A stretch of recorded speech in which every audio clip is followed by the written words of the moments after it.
तो बेटा ये जो वीडियो है, इस वीडियो में हम लेने वाले हैं एक सैम्पल पेपर जिसमें मैं ऑब्वियसली सारे चैप्टर्स कवर करने की कोशिश कर ही रहा हूँ।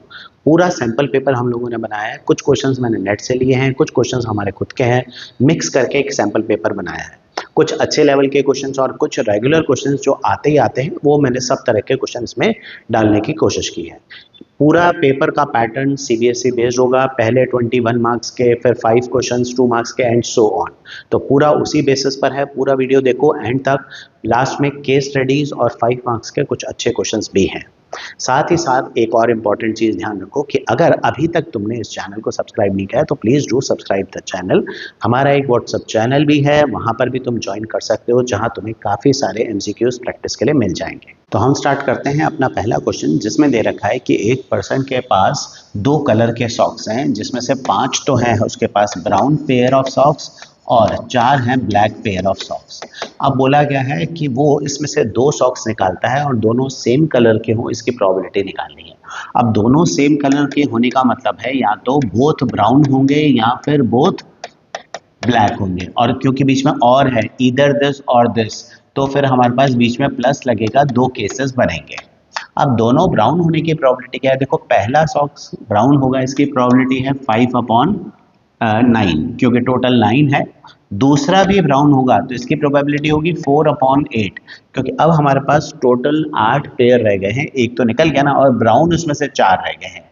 और दोनों ब्लैक होने की, तो भाई पहला ब्लैक होगा 4/9 इनटू दूसरा भी ब्लैक होगा, तो अब ब्लैक में पास रह जाएंगे 3/8। तो अब इसको सॉल्व करते हैं तो 20 + 12 32/72 आता है, विच इज इक्वल टू, अगर मैं इसको कैंसिल करूं 8 से काट लेते हैं तो 4/9। अब इसमें तुम्हें 4/9 का कोई ऑप्शन नहीं दिख रहा है, तो इसमें जो भी रेशो 4/9 है वही हमारा आंसर है। तो तुम्हें दिख रहा है कि 48/108, इसको मैं 12 से कैंसिल करूं तो ये 4/9 बनता है। तो मेरा आंसर होगा 48/108, which is same as 4/9। Second जो क्वेश्चन है ये है हमारा कि इसमें हमें दे रखा है summation X square 18,000 summation X 960, variance निकालना है। तो भाई वेरिएंस का फॉर्मूला है summation X square upon N minus summation X upon N का होल स्क्वायर। तो summation X square 18,000 upon N, number of items is 60, minus 960 upon 60 का whole square. तो इसको सॉल्व करते हैं तो ये 300 आता है, और ये मेरे पास आता है 6 1 और ये 6 16 256। तो वेरिएंस मेरा निकल के आएगा 44। So this is my correct option, 44 मेरा आंसर है। ठीक है, थर्ड क्वेश्चन पे आते हैं कि भाई एक शॉपकीपर ने एक टीवी लिया है डिस्ट्रीब्यूटर से 25% के डिस्काउंट पर, लिस्टेड प्राइस है 32,000 का और 18% जीएसटी लग रहा है, और तुमसे बोला है कि इसमें स्टेट गवर्नमेंट को कितना टैक्स मिलेगा ये निकालना है। लिस्टेड प्राइस पर बिक रहा है। देखो, जो फाइनल सेलिंग प्राइस है ना, उस पर जो जीएसटी कैलकुलेट होता है वो हमारा टोटल जीएसटी होता है। तो बिक कितने में रहा है? ये बिक रहा है 32,000 में। खरीदा हमने 32,000 से 25% लेस पे है, पर फाइनल सेल कितने की है? 32,000 की। तो हमारा जो टोटल जीएसटी लगेगा वो लगेगा 18% of 32,000, which comes out as 5760। लेकिन क्योंकि ये इंट्रा स्टेट सेल्स है तो आधा सीजीएसटी में जाता है, आधा एसजीएसटी में जाता है। तो स्टेट गवर्नमेंट को कितना मिलेगा इसका? अपॉन 2, यानी कि जो बन जाता है 2880। तो स्टेट गवर्नमेंट को जाएगा 2880 का जीएसटी। नेक्स्ट जो क्वेश्चन है ये हमारे पास एक्सपोनेंट्स का है, जिसमें हमें ये एक्सप्रेशन दे रखा है, इसकी वैल्यू निकालनी है। देखो, ये बहुत आसान सा क्वेश्चन है। एक्स की पावर ए अपॉन एक्स की पावर बी को तुम क्या लिख सकते हो? एक्स की पावर ए माइनस बी होल पावर ए प्लस बी। तो ऐसे ही सारे पार्ट सॉल्व होंगे। अब पावर के ऊपर पावर है तो मल्टीप्लाई हो जाएगी by 2⁻³ whole raise to power 5 है, तो इसको 2⁻³ × 5 15 लिखते हैं। तो a minus B into A plus B, ये बन जाएगा a² माइनस b²। और जो सेकंड वाला पार्ट है वो बनेगा b² माइनस c², और थर्ड वाला पार्ट इसी तरह बन जाएगा c² माइनस a²। अब क्योंकि तीनों के बेसिस सेम हैं तो पावर ऐड होगी। तो सारी पावर्स अगर मैं ऐड कर देता हूं तो मेरा आंसर निकल के आता है x की पावर 0 विच इज 1। तो इस तरह से ये तो इजीली सॉल्व हो जाता है। क्वेश्चन नंबर 5 जो है इसमें तुम्हें दे रखा है सेट ए में m एलिमेंट्स हैं और b में n एलिमेंट्स हैं।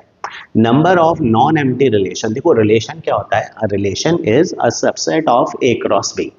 तो a क्रॉस b में जितने एलिमेंट्स होंगे उसके जितने सबसेट्स बन सकते हैं ना वो रिलेशन होता है। तो अगर a में m एलिमेंट्स है, b में n एलिमेंट्स है, तो a क्रॉस b में कितने एलिमेंट्स आएंगे, a क्रॉस b में mn एलिमेंट्स आएंगे। अब अगर नंबर ऑफ रिलेशंस की बात करें तो नंबर ऑफ रिलेशंस का फॉर्मूला होगा 2 की पावर mn, ठीक है। नंबर ऑफ रिलेशंस टू, क्योंकि नंबर ऑफ सबसेट्स ही होते हैं तो नंबर ऑफ सबसेट्स का फॉर्मूला होता है 2 रेज़ पावर n। यहाँ पर किसके सबसेट्स हैं, a क्रॉस b के, तो a क्रॉस b के एलिमेंट लेने हैं। तो ये नंबर ऑफ रिलेशंस है, लेकिन हमसे क्या पूछा है, number of non empty relation.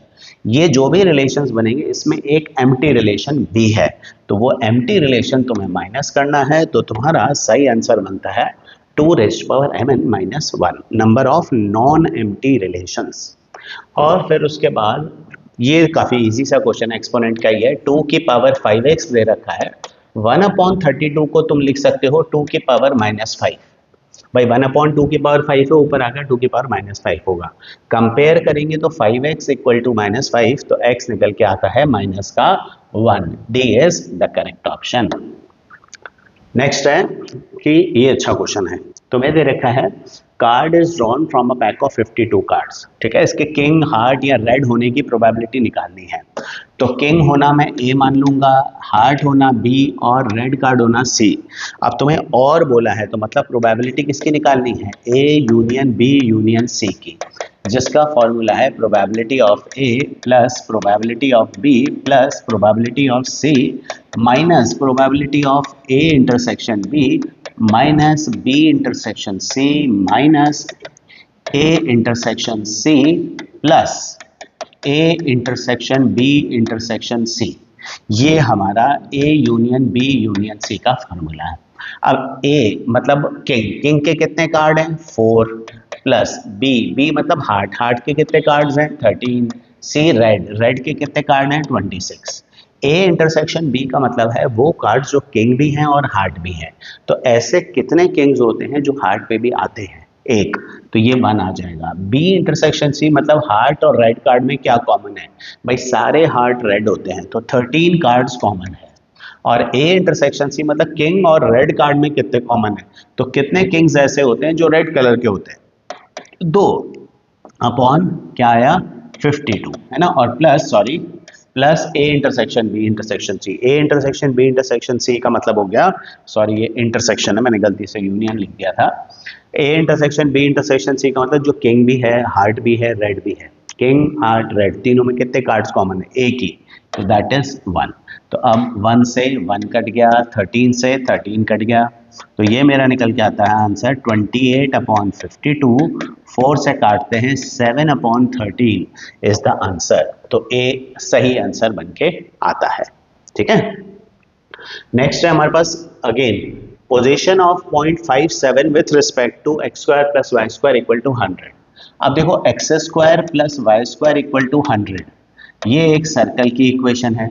इस सर्कल के सेंटर के कोऑर्डिनेट्स हैं 0, 0 और इसका जो रेडियस है हमारे पास 10, ठीक है। मतलब ये हो गया हमारे पास सेंटर के कोऑर्डिनेट्स और ये हो गया रेडियस। तुम्हें फाइंड करना है 5, 7 कहाँ पर लाई करता है। तो हम क्या करेंगे, O का डिस्टेंस निकालेंगे किसके साथ, 5, 7 के साथ।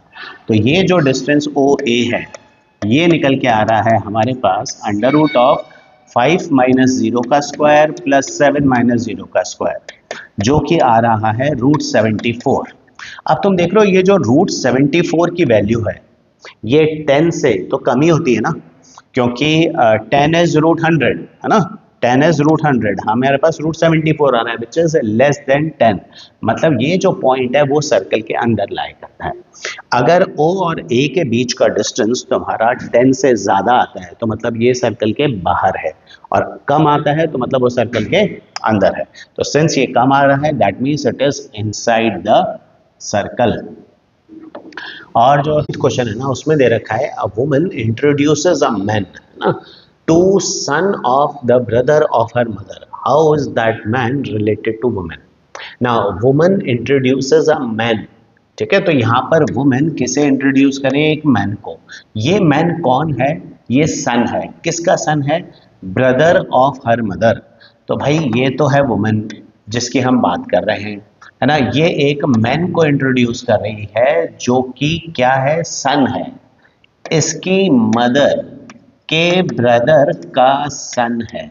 तो अब यहाँ पर देखो, वुमेन की मदर के ब्रदर कौन हुए, वुमेन के मदर के ब्रदर उनके मामा जी हो गए, ये उनके मामा जी का बेटा है, यानी कि ये कौन हो गया, ये उसका कजन हो गया। भाई इंग्लिश में तो इतनी सी चीजें, जो मामा के बेटे हैं, चाचा के बेटे हैं, सब कजन ही होते हैं। तो ये उनके मामा जी का बेटा है, तो यानी कि ये कजन हो गया, सिंपल। ठीक है, नेक्स्ट है हमारे पास मीन डेविएशन निकालना है फ्रॉम द मीन। वैसे तो क्वेश्चन थोड़ा सा लेंदी है, बट स्टिल अब देख लेते हैं। यहाँ पर हम सबसे पहले इसका मीन निकालें। देखो भाई, मीन डेविएशन के लिए मीन निकालना पड़ता है, तो पहले मैं मीन निकालता हूँ। हमारे ये एक्स क्या है, 10, 9, 21, 16, 24। अब सबसे पहले हम निकालते हैं D I, modulus of D I, जिसे हम लिखते हैं एक्स आई माइनस एक्स बार। तो हमारा सबसे पहले मीन मैं चेक कर लेता हूँ, मीन कितना आ रहा है, 19 प्लस 21 प्लस 16 प्लस 24, ये आ रहा है 80 डिवाइडेड बाई 5, 16, तो हमारा मीन आ रहा है। तो डेविएशन 10 माइनस 16 कितना हुआ, 6। मॉड्यूलस लेते हैं मीन डेविएशन में, 9 माइनस 16 7, 21 माइनस 16 5, 16 माइनस 16 0, 24 माइनस 16 8। अब जो मीन डेविएशन होता है उसका फॉर्मूला है sum of deviations upon number of observations. तो सम ऑफ डेविएशंस कितना है भाई, 12 और 5 17, 17 और 8 25, तो it is coming out as 25 upon 5। तो भैया 25 upon 5, mean deviation from mean is 5।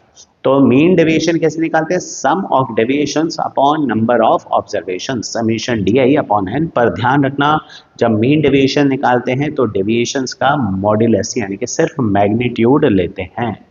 ठीक है, अब है हमारे पास log ऑफ 3x प्लस 1। तो यहाँ पर log of 3x plus 1 is equals to 2 दे रखा है, x निकालना है। देखो लॉगरिदम्स में चैप्टर में अगर हमारे को बेस नहीं दे रखा है तो हम लोग बेस क्या लेंगे, हम लोग बेस लेंगे 10। नाउ इसको जब मैं एक्सपोनेंशियल फॉर्म में कन्वर्ट करूंगा तो मैं क्या लिखूंगा, 10 square equal to 3x plus 1। क्योंकि देखो जब भी a की power x equal to b होता है तो उसको लॉगरिदम फॉर्म में लिखते हैं, तो हम लिखते हैं log of b to the base a is x। तो लॉगरिदम को जब हम एक्सपोनेंशियल फॉर्म में कन्वर्ट करते हैं तो लिखते हैं a की power x is equals to b। इसी तरह 10 की power 2 is equals to 3x plus 1 लिखेंगे। इसको सॉल्व करते हैं तो x निकल के आता है 33, जो कि ऑप्शन है हमारा C। तो दैट इज आवर आंसर।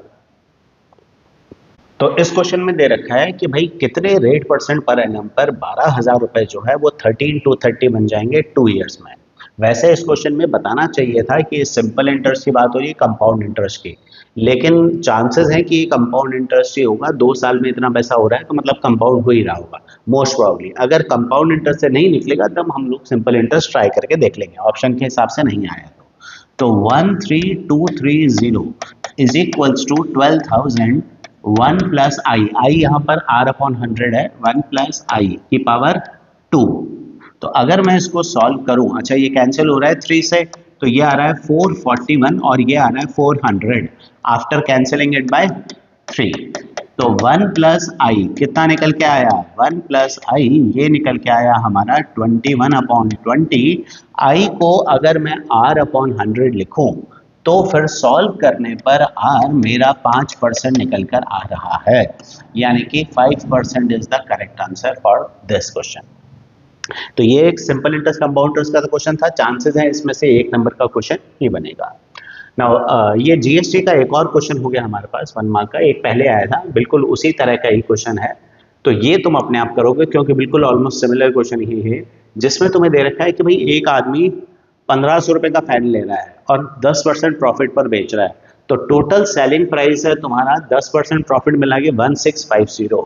और ध्यान रखना कि यहाँ पर जो सेल्स है वो भी इंट्रा स्टेट है, तो 1650 पर जो तुम्हारा इंटरेस्ट निकल के आएगा उसका आधा एसजीएसटी होगा, आधा सीजीएसटी होगा। ठीक है, तो अगला क्वेश्चन है हमारा कि ए और बी दो इवेंट्स हैं जिसमें पी ए दे रखा है, पी बी दे रखा है, पी ए यूनियन बी दे रखा है और probability of A by B पूछा है। नाउ देखो, probability of A by B इसे कहते हैं conditional probability of A when B is known, और इसका जो हमारे पास फॉर्मूला है वो है probability of A intersection B upon probability of B. तो प्रोबेबिलिटी ऑफ बी तो मेरे पास है, ए इंटरसेक्शन बी की प्रोबेबिलिटी नहीं है, तो उसके लिए मैं प्रोबेबिलिटी ए यूनियन बी का फॉर्मूला यूज करूंगा which is probability of A plus probability of B minus probability of A intersection B. Now A union B कितना है 0.5, A 0.2, B 0.4 minus A intersection B. तो solve करके A intersection B की value निकल के आती है प्रोबेबिलिटी की 0.1। तो यहाँ पर मैं यूज करूंगा 0.1 और b की प्रोबेबिलिटी है 0.4, यानी कि 1/4 0.25 इज दिस। कंडीशनल प्रोबेबिलिटी अच्छे से करना। देखो इस चैप्टर के अंदर दो ही चीजें सबसे इंपॉर्टेंट है प्रोबेबिलिटी में, एक conditional probability a by b और एक मल्टीप्लिकेशन थ्योरम जो अभी हमने थोड़ा सा पहले डिस्कस की थी। दो हमने बात की थी ना, सॉक्स का पेयर जो था उस वाला ब्लैक और ब्राउन, उसी क्वेश्चन की बात कर रहा हूँ। तो वो एक इंपॉर्टेंट क्वेश्चन है। दोनों इस तरह के, ये दो चीजें सबसे इंपॉर्टेंट है प्रोबेबिलिटी के अंदर। अच्छा, इसमें से दो क्वेश्चन, दो ऑप्शंस कट गए हैं, बट स्टिल कोई बात नहीं, हमें पता है हम कैसे कर लेंगे इसको। तो probability for A to fail in an examination is 0.2 and for B is 0.3। तो भाई ए के फेल होने की प्रोबेबिलिटी 0.2 है और बी के फेल होने की प्रोबेबिलिटी 0.3 है।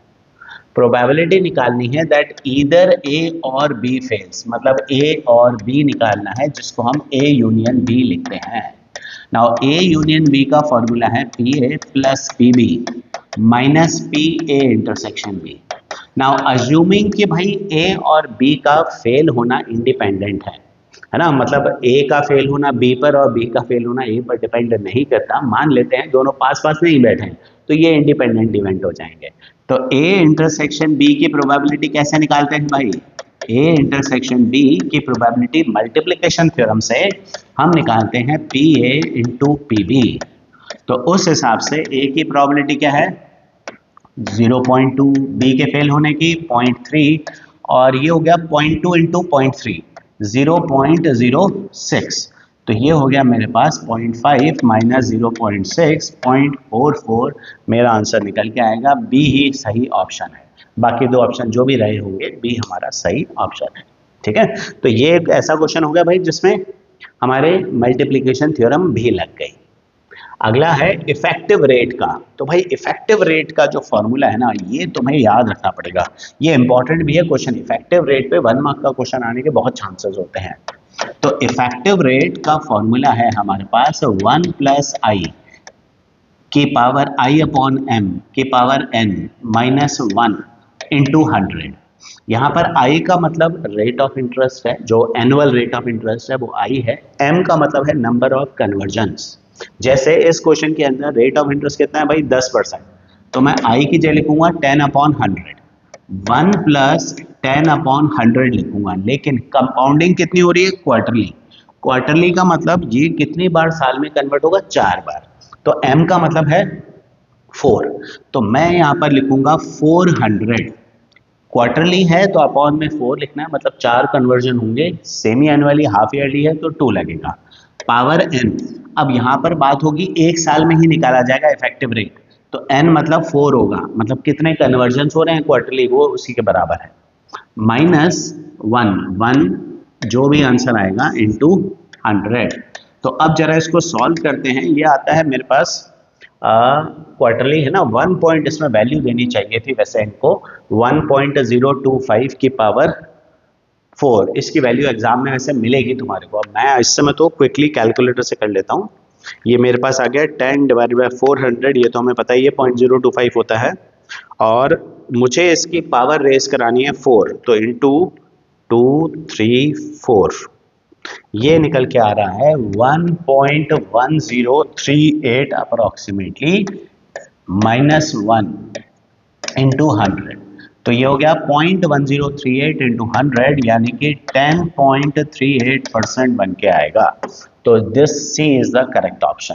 ये जो वैल्यू है ना 1.025 की पावर 4, ये वैल्यू एग्जाम में तुम्हें जनरली दी जाती है, वरना तो फिर सॉल्व ही करना पड़ेगा, you don't have a choice. ये जो अगला क्वेश्चन है ये है कि भाई how can you select 9 balls from you have 6 red balls, 5 white balls and 5 blue balls. हमें इसमें से 9 बॉल सिलेक्ट करनी है। If each selection consist of 3 balls of each colour, मतलब it is like you have to select total 9 balls, इसमें से 3 red 3 white और 3 blue होनी चाहिए। भाई प्रोबेबिलिटी का नहीं है, परम्यूटेशन कॉम्बिनेशन का क्वेश्चन है, प्रोबेबिलिटी नहीं निकालनी है, कितने तरह से बॉल निकल सकती है ये फाइंड करना है।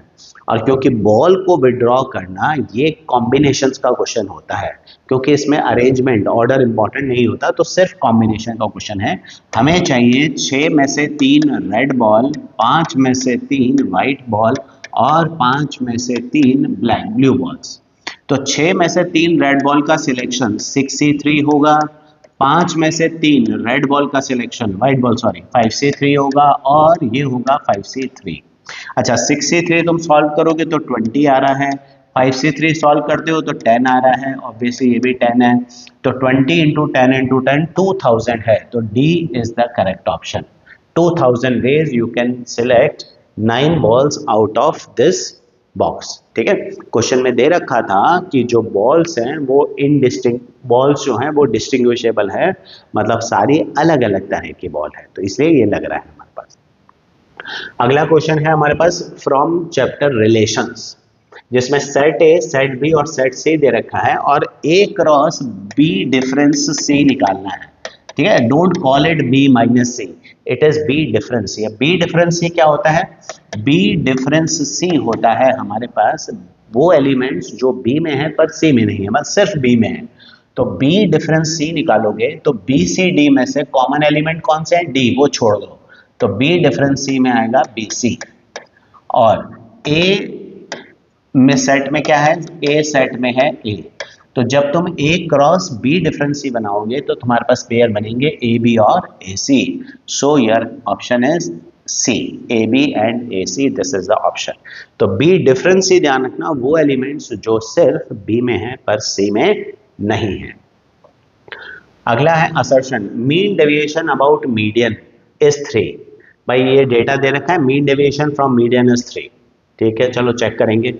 और रीजन जो है वो दे रखा है median of the observation is 5। तो भैया पहले ये चेक कर लेते हैं, सेम ऑब्जर्वेशन ही तो है हमारे पास। ऑब्जर्वेशन है 1 3 5 7 9 11। अच्छा कितनी ऑब्जर्वेशन है? 6।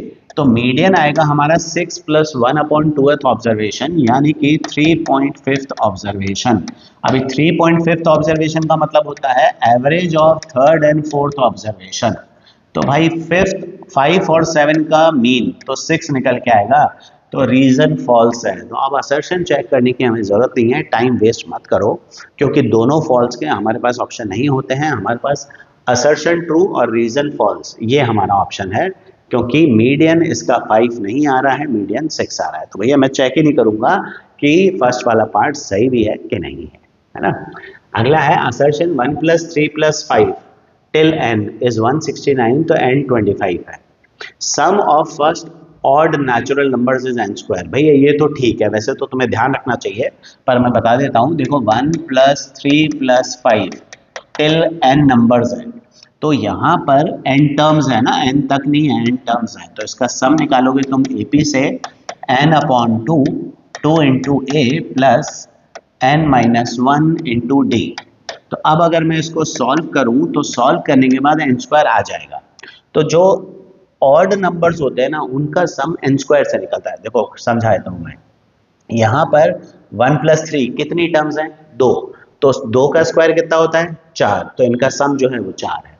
1 3 5 कितनी टर्म्स हैं? 3, इन तीनों का सम कितना है? 9 आ रहा है ना। 3 का स्क्वायर कितना होता है? 9, तो उस हिसाब से n स्क्वायर जो है इसका सम बन के आता है। अब 1 3 5 6 8 9 ये 169 आ रहा है, तो n 25 है क्या? तो तुम बोलोगे भाई ये तो गलत है ना, लेकिन हमें इसको चेक करना पड़ेगा n 25 है, n यहाँ पर नंबर ऑफ टर्म्स नहीं है, n यहाँ पर लास्ट टर्म है, तो ध्यान रखना। तो भाई 169 आ रहा है, इसका सिंपल सा मतलब है कि n हमारा 13 होना चाहिए, मतलब लास्ट वाली जो टर्म है ना वो कौन सी टर्म होनी चाहिए, 13th टर्म होनी चाहिए। तो 13th टर्म चेक करो कि 13th टर्म आएगी a plus n minus 1 into D. तो भाई ये तो बिल्कुल सही आ रहा है, तो इसका मतलब ये दोनों ही सही हैं, both of them are correct. और क्या ये इसका सही एक्सप्लेनेशन है, तो हाँ हमने इसको यूज किया है इसमें, तो ये इसका सही एक्सप्लेनेशन बी है, तो इसका आंसर होना चाहिए ए, मतलब असर्शन और रीजन दोनों ट्रू हैं और ये उसका करेक्ट एक्सप्लेनेशन बी है। तो यहाँ पर हम लोग अपने 1 मार्क के एमसीक्यूज और असर्शन रीजनिंग खत्म करते हैं, हम आते हैं 2 मार्क्स के क्वेश्चन के ऊपर। जो पहला क्वेश्चन है वो है हमारा डेरिवेटिव्स में से, बहुत ही इंटरेस्टिंग क्वेश्चन है फर्स्ट वाला, बहुत ध्यान से देखना, कई बच्चों को इसमें दिक्कत आ सकती है। क्वेश्चन है हमारे पास कि y दे रखा है root of x plus 1 upon root of x, और तुम्हें प्रूव करना है कि 2x dy by D X ये root of x minus 1 upon root x आएगा। ठीक है, चलो ये प्रूव करना है, तो जो गिवन है हम तो उसी से स्टार्ट करें, मुझे dy बाई डी एक्स निकालना है, let us find dy by D x.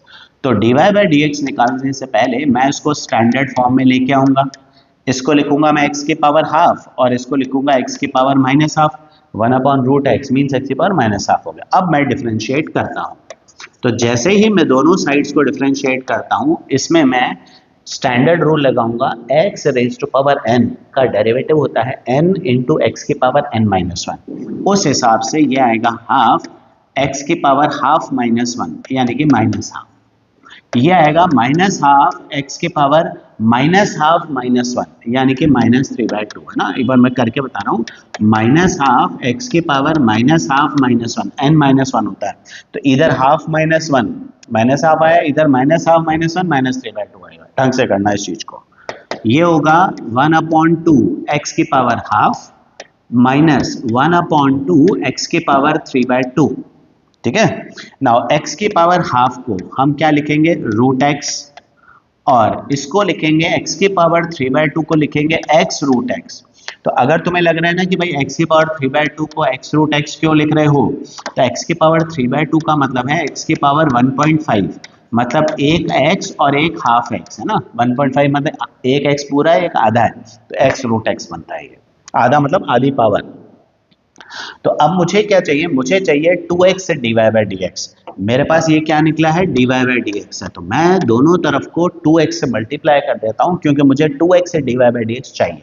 तो multiplying both sides by 2x, तो 2x dy by D X ये निकल के आएगा 2x upon 2 root x minus 2x upon 2x root x। तो भैया आंसर तो आ गया, ये हो गया this upon this root x minus 1 upon root x, ये मेरा आंसर निकल के आ गया। ये फर्स्ट पार्ट था जो मैंने प्रूव कर दिया। अब जो सेकंड वाला है उसमें तुम्हें डिफरेंशिएट करना है, और मतलब सेकंड वाला और पार्ट है, सेकंड पार्ट नहीं है, चॉइस है इस क्वेश्चन के अंदर। और सेकंड में जो पार्ट है ये तुम्हारा चेन रूल का क्वेश्चन है ना। क्वेश्चन क्या है कि भाई और पार्ट में y दे रखा है 5 की पावर 3 माइनस एक्स स्क्वायर, और दूसरा है 3 माइनस एक्स स्क्वायर की power 5 plus 3 minus x square की पावर 5।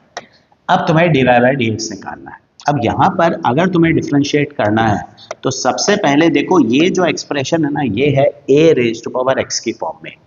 अब a raise to power x को जब तुम डिफरेंशिएट करते हो तो तुम्हें मिलता है a raise to power x into log of a, standard rule है, ध्यान रखना होगा। तो इसी तरह 5 की पावर 3 माइनस एक्स स्क्वायर को डिफरेंशिएट करोगे तो 5 की पावर 3 माइनस एक्स स्क्वायर मिलेगा इंटू लॉग 5। इसको मैं a की पावर x की तरह ट्रीट कर रहा हूँ, लेकिन चेन रूल के हिसाब से अब मुझे 3 माइनस एक्स स्क्वायर का डिफरेंशिएशन करना होगा, तो ये 3 माइनस एक्स स्क्वायर का डिफरेंशिएशन होगा बाय चेन रूल, प्लस अब ये x की पावर 5 की फॉर्म में है, तो भाई x की पावर 5 का डेरिवेटिव निकल के आता है 5 इंटू एक्स की पावर 4, तो उस हिसाब से इसका डिफरेंशिएशन होगा 5 इंटू 3 माइनस एक्स स्क्वायर की पावर 4। और फिर चेन रूल से ये जो 3 माइनस एक्स स्क्वायर है इसका भी डिफरेंशिएशन होगा, क्योंकि मैं इसको x की तरह ट्रीट कर रहा हूँ। अगर तुम्हें प्रोडक्ट रूल, चेन रूल, इन चीज़ों में प्रॉब्लम है तो फिर तुम वीडियोस देख सकते हो। मैंने डिफरेंशिएशन के सारे वीडियोस जो हैं वो डाल रखे हैं। मैं प्लेलिस्ट ही शेयर कर दूंगा तुम्हारे साथ 11th अप्लाइड मैथमेटिक्स की, उसमें सारे वीडियोस तुम्हें मिल जाएंगे। तो डिफरेंशिएशन के सारे topics, product rule, quotient rule, chain rule, सब डिस्कस किए हुए हैं, सबके अलग अलग वीडियोस बने हुए हैं। तो यहाँ पर अब प्रोडक्ट रूल से अब ये खत्म तो नहीं हुआ ना, अभी तो प्रोडक्ट रूल इसमें लगाना होगा। तो भाई इसको मैं अलग कर देता हूँ पहले, इसको हटा देते हैं ना, सॉरी ये हटा देते हैं। नाउ अब यहाँ पर हम बात करेंगे कि इसमें फर्दर डिफरेंशिएशन किसका होगा, 3 माइनस एक्स स्क्वायर का होगा। तो यहाँ पर ये बना मेरा answer 5 into 3 minus x square log 5 into 3 minus x square का डेरिवेटिव माइनस 2x प्लस इसी तरह 5 इंटू 3 माइनस एक्स स्क्वायर की power 4 into minus 2x, 0 minus 2x। अब कॉमन ले लो, क्या कॉमन है, सिर्फ माइनस 2x कॉमन है, तो मैं माइनस 2x कॉमन ले लेता हूँ। मेरे पास बचता है 5 3 minus x square log 5 plus 5 into 3 minus x square की पावर 4, ये मेरे पास फाइनली बच जाए। तो ये मेरा आंसर हो गया। ये पहला वाला जो क्वेश्चन था वो भी थोड़ा ट्रिकी था, and this is not that difficult, पर प्रोवाइडेड कि चेन रूल तुम्हें अच्छे से आना चाहिए। वैसे भी है ना, product rule, question rule, chain rule ये तुम्हारे स्ट्रांग होने भी चाहिए, ठीक है। तो क्वेश्चन ये दे रखा है कि भाई Agra is coded as CUBC, तो झांसी की कोडिंग क्या होगी। देखो आगरा की कोडिंग क्या दे रखी है, आगरा की कोडिंग दे रखी है CUBC। तो भैया इनकी पोजीशन देख लेते हैं पहले। आगरा इज 1 पोजीशन और C क्या है, ये है 3 पोजीशन, ठीक है। +2 भी हो सकता है, × 3 भी हो सकता है। फिर देखते हैं G पर, G तो ABCDEFG, तो G है हमारा 7th पोजीशन और U है हमारी 21 पोजीशन। तो क्लियर हो गया कि भाई × 3 चल रहा है। अब R देख लेते हैं, तो R जो है ये हमारी आती है 18th पोजीशन और जो B है ये आती है 2nd पोजीशन। यहाँ थोड़ी सी प्रॉब्लम आ रही है, तो तुम क्या करो, चेक करके देखो 18 × 3 कितना हुआ भाई, 18 × 3 हुआ 54। अब 54 को 26 से डिवाइड कर लो, क्योंकि 26 अल्फाबेट है ना, तो रिमाइंडर निकल के आ रहा है 2। तो इसका मतलब अगर 3 से मल्टीप्लाई करने पर तुम्हारा आंसर आ रहा है डायरेक्टली, तो इट इज ओके। अगर वो नंबर 26 से बड़ा है तो फिर जो रिमाइंडर आएगा 26 से डिवाइड करके वो नंबर लेना है। फिर लास्ट में फिर से देखो A इज 1, तो C क्या है, C हमारे पास 3 है। तो भाई जब तुम्हें पैटर्न तो पता पड़ ही गया, तो झांसी की कोडिंग अब तुम कर सकते हो, ठीक है। इसी का चॉइस है कि भाई U जो है ये है सेट ऑफ ह्यूमन बींग्स।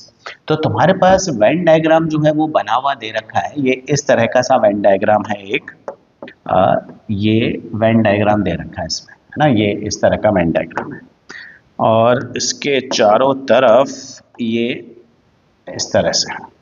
तो भाई ये तो है सेट ऑफ ह्यूमन बींग्स और ये है हमारे पास पुलिसमैन और thieves.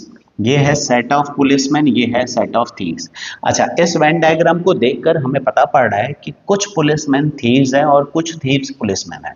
Some of the policeman are thieves and some of the thieves are policeman. तो यहाँ पर हमें 4 स्टेटमेंट दे रखे हैं और हमें उनकी ट्रुथ वैल्यू फाइंड करनी है कि भाई कौन कौन सा सही है।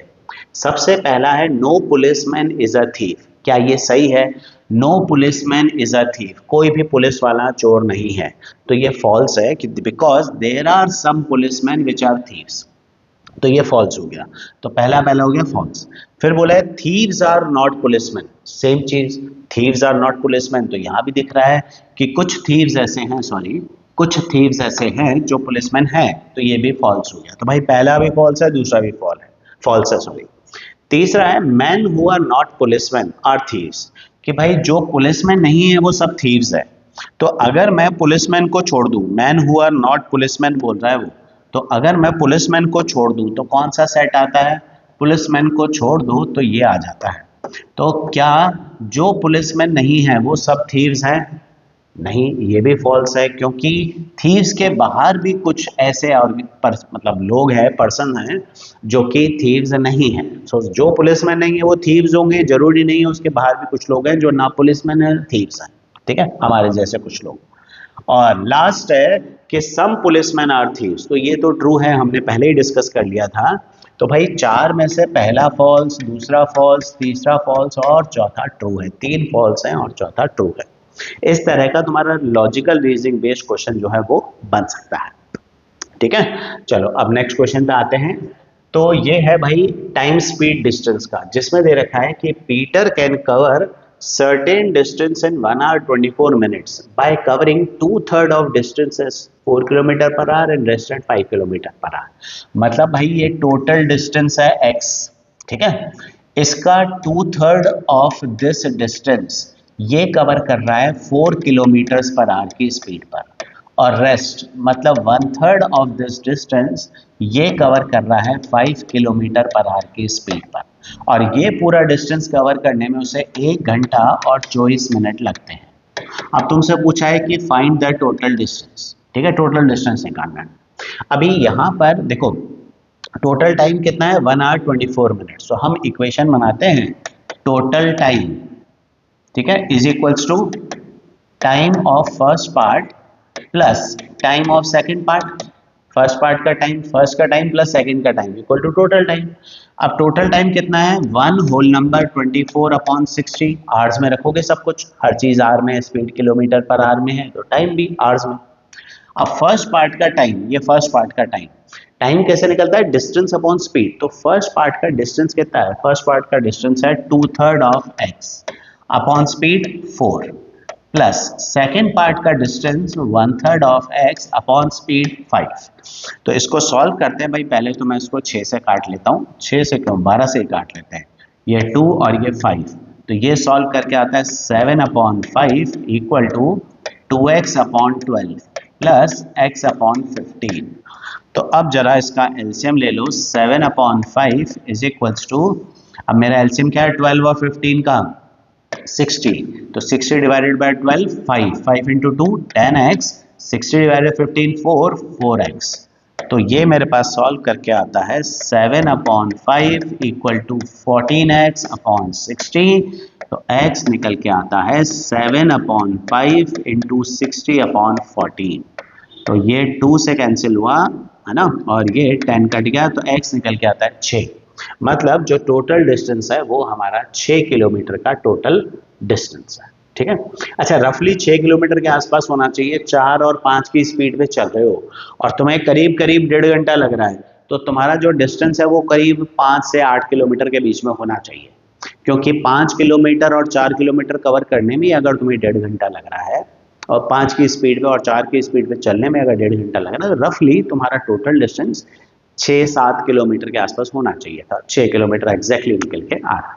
ठीक है, चलो अगला क्वेश्चन, ये बहुत ही बढ़िया क्वेश्चन है, इंटरेस्टिंग क्वेश्चन है, जो कि तुम्हें दे रखा है x की पावर m इंटू वाई की power n equal to x plus y raise to power m plus n, और तुम्हें बोला गया है dy बाई dx निकालो। ये एक काफी अलग क्वेश्चन है जिसमें मैं लॉगरिदम्स यूज करने वाला हूँ। लॉगरिदम्स क्यों यूज करने वाला हूँ, क्योंकि इसमें क्या है, डिफरेंशिएशन काफी लंबा हो जाएगा। हम लोग देख रहे हैं यहाँ पर पावर्स आ रही हैं और पावर्स को हम लॉगरिदम्स की हेल्प से बहुत इजीली रिड्यूस कर सकते हैं। तो हम यहाँ पर लेंगे लॉग ऑफ x की पावर n y की power n is equals to log of x plus y की पावर m प्लस n।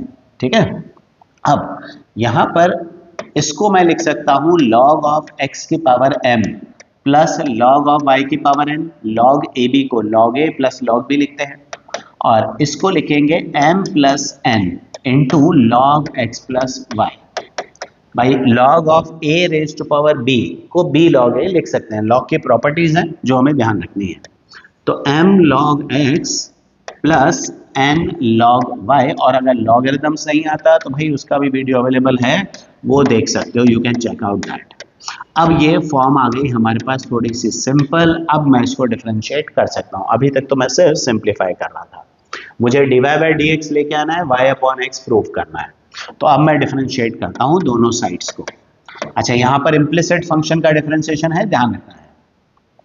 तो m log x, तो m तो कांस्टेंट है, log x का derivative 1 upon x plus n log y, तो n constant है, log y का derivative 1 upon y, और ध्यान रखना क्योंकि ये इम्प्लिसिट फंक्शन है तो 1 अपॉन y लिखा है, तो y का डेरिवेटिव dy बाई dx होता है, ये भी चेन रूल से लिखना होगा, ध्यान रखना इस चीज का, is equals to m plus n into log of x plus y. तो भाई log of x plus y का डेरिवेटिव क्या होगा, 1 अपॉन एक्स प्लस वाई।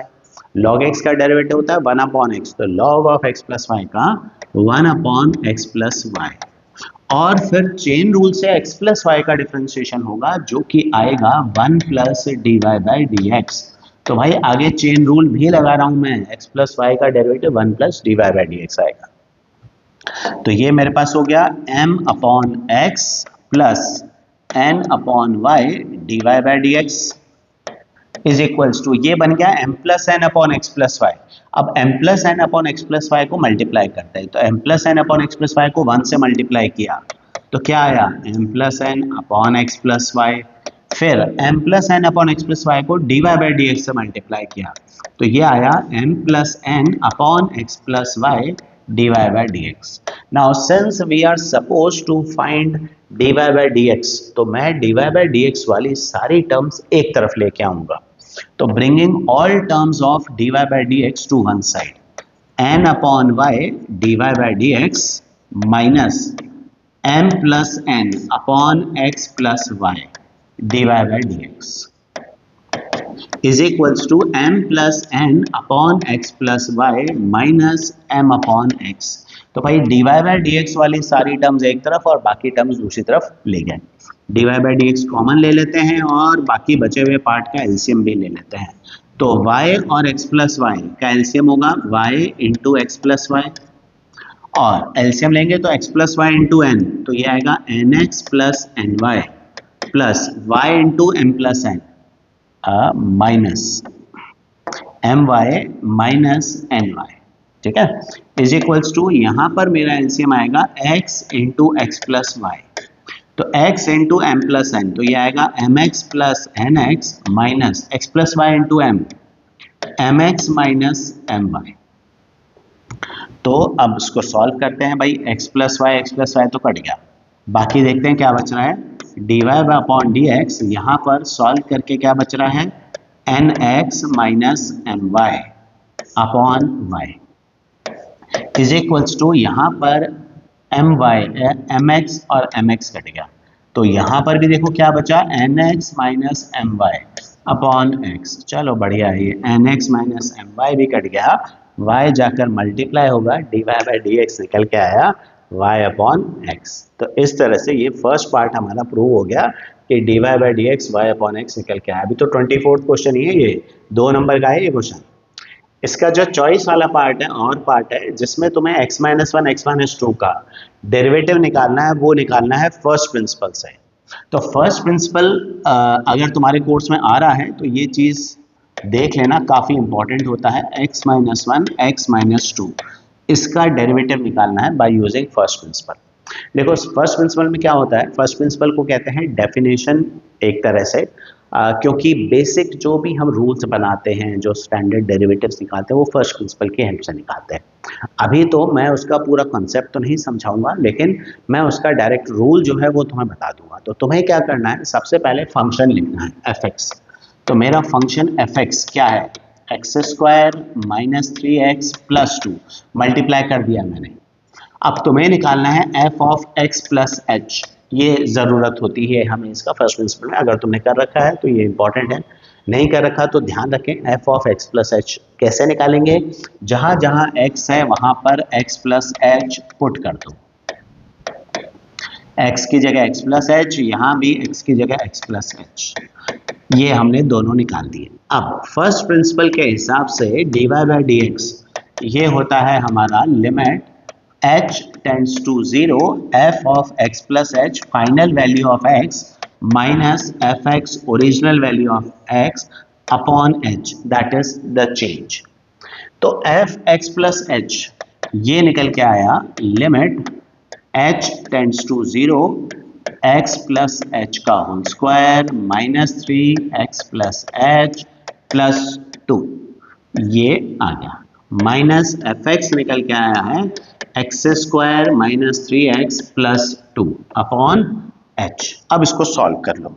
अब जैसे ही तुम इस पूरे को एक्सपैंड करते हो तो एक्स स्क्वायर कट जाएगा, जो जो बच रहा है मैं डायरेक्टली लिख रहा हूं यहां पर, तो मेरे पास बचेगा एच स्क्वायर प्लस 2hx और माइनस 3x भी कट जाएगा, 2 भी कट जाएगा, माइनस 3h अपॉन h, ये बचेगा मेरे पास फाइनली सब कुछ कैंसिल करके। इसमें से भी h कॉमन लेकर मैं कैंसिल कर सकता हूं, तो जैसे ही मैं h कॉमन लेकर कैंसिल करता हूं मेरे पास बचता है h plus 2x minus 3 upon में से h तो कॉमन लेकर कट गया। अब h की लिमिट पुट करता हूं, तो जैसे ही मैं h की लिमिट इसमें पुट करता हूं, h की जगह 0 पुट करता हूं, तो 0 प्लस 2x माइनस 3, तो डेरिवेटिव मेरा निकल के आता है 2x माइनस 3। अच्छा, तुम्हें पता भी है कि भाई x square minus 3x plus 3 को डिफरेंशिएट करोगे तो 2x माइनस 3 आएगा। फर्स्ट प्रिंसिपल का ये तो एक फायदा है कि कम से कम हमें ये पता होता है कि हमारा फाइनल आंसर क्या आने वाला है। तो तुम्हें करना क्या है, एफ एक्स लिखो, F of x plus H निकालो, और जो हमारे पास ये फर्स्ट प्रिंसिपल का रूल है ना, ये ध्यान रखो, ये फर्स्ट प्रिंसिपल के रूल में एफ एक्स प्लस एच और एफ एक्स पुट करो, then solve it like a question of limits. इसको लिमिट्स के क्वेश्चन की तरह ही सॉल्व करना है, सिंपल, और ज्यादा कुछ नहीं है इसके अंदर। ठीक है, चलो नेक्स्ट है हमारा convert the decimal number two the binary number 517। तो हमें क्या करना होता है बाइनरी में कन्वर्ट करने के लिए, सिंपली हम 517 को डिवाइड करते जाते हैं। किससे डिवाइड करते आते हैं, 2 से। तो मैंने 2 से डिवाइड किया, तो ये मेरे पास आ रहा है 2, और फिर मेरे पास बचता है 5 और ये 8। अब यहाँ पे लिखे हम इसका रिमाइंडर, तो जैसे ही 517 को 2 से डिवाइड किया, तुम्हारा क्वोशंट आया 258, रिमाइंडर क्या है 1। ठीक है, फिर इसको 2 से डिवाइड करो, फिर 2 से डिवाइड करते हैं तो ये आता है 1 2 9, रिमाइंडर इस बार क्या है 0। ठीक है, फिर 2 से डिवाइड करते हैं तो मेरे पास आता है 6 4, फिर इस बार रिमाइंडर क्या है, इस बार रिमाइंडर है मेरा 1, फिर 2 से डिवाइड करते हैं 32, रिमाइंडर 0, फिर 2 से डिवाइड करते हैं 16, अब तो रिमाइंडर 0 ही आते रहेंगे, 2 से डिवाइड करते हैं 8, रिमाइंडर 0, और फिर 2 से डिवाइड करते हैं 4, रिमाइंडर 0, फिर 2 से डिवाइड करते हैं 2, रिमाइंडर 0, और फाइनली 2 से डिवाइड करेंगे तो 1 क्वोशंट और रिमाइंडर 0। जैसे ही हमारा क्वोशंट 1 आ जाता है हम डिवीजन रोक देते हैं, तो हमारा जो नंबर बन के आएगा वो ये बनेगा। नंबर क्या बनेगा, हमारा नंबर बनेगा ये 1 0 एंड देन दिस होल, ये हमारा बाइनरी नंबर है। तो 517 का बाइनरी इक्विवेलेंट है 1 1 2 3 4 5 6, 1 2 3 4 5 6 0, फिर 101 101, ये हमारा 517 का बाइनरी इक्विवेलेंट है। तो डेसिमल नंबर हमारा 517 है, उसका बाइनरी इक्विवेलेंट ये नंबर है ना। 2 से डिवाइड करते जाओ, रिमाइंडर लिखते जाओ साथ में, और फिर लास्ट में जब जैसे ही 1 रिमाइंडर आ जाए यहाँ से शुरू कर दो, ये तुम्हारा binary number, corresponding binary number बन जाता है। ठीक है, अगला क्वेश्चन देखते हैं किसका है। ये क्वेश्चन है हमारा फिर से परम्यूटेशंस एंड कॉम्बिनेशंस का, जिसमें पहले पार्ट में तुम्हें दे रखा है कि भाई एक पॉलीगन है जिसमें 44 डायगोनल्स हैं, और तुम्हें फाइंड करना है कि इस पॉलीगन में साइड्स कितनी है। अब देखो यहाँ पर कई बच्चों को लगता है ये कौन सा क्वेश्चन आ गया ज्योमेट्री का, अगर तुमने ढंग से नहीं पढ़ा था ना तो ये चीज़ें ध्यान रखने की हैं, जो भूल जाते हैं कई बच्चे।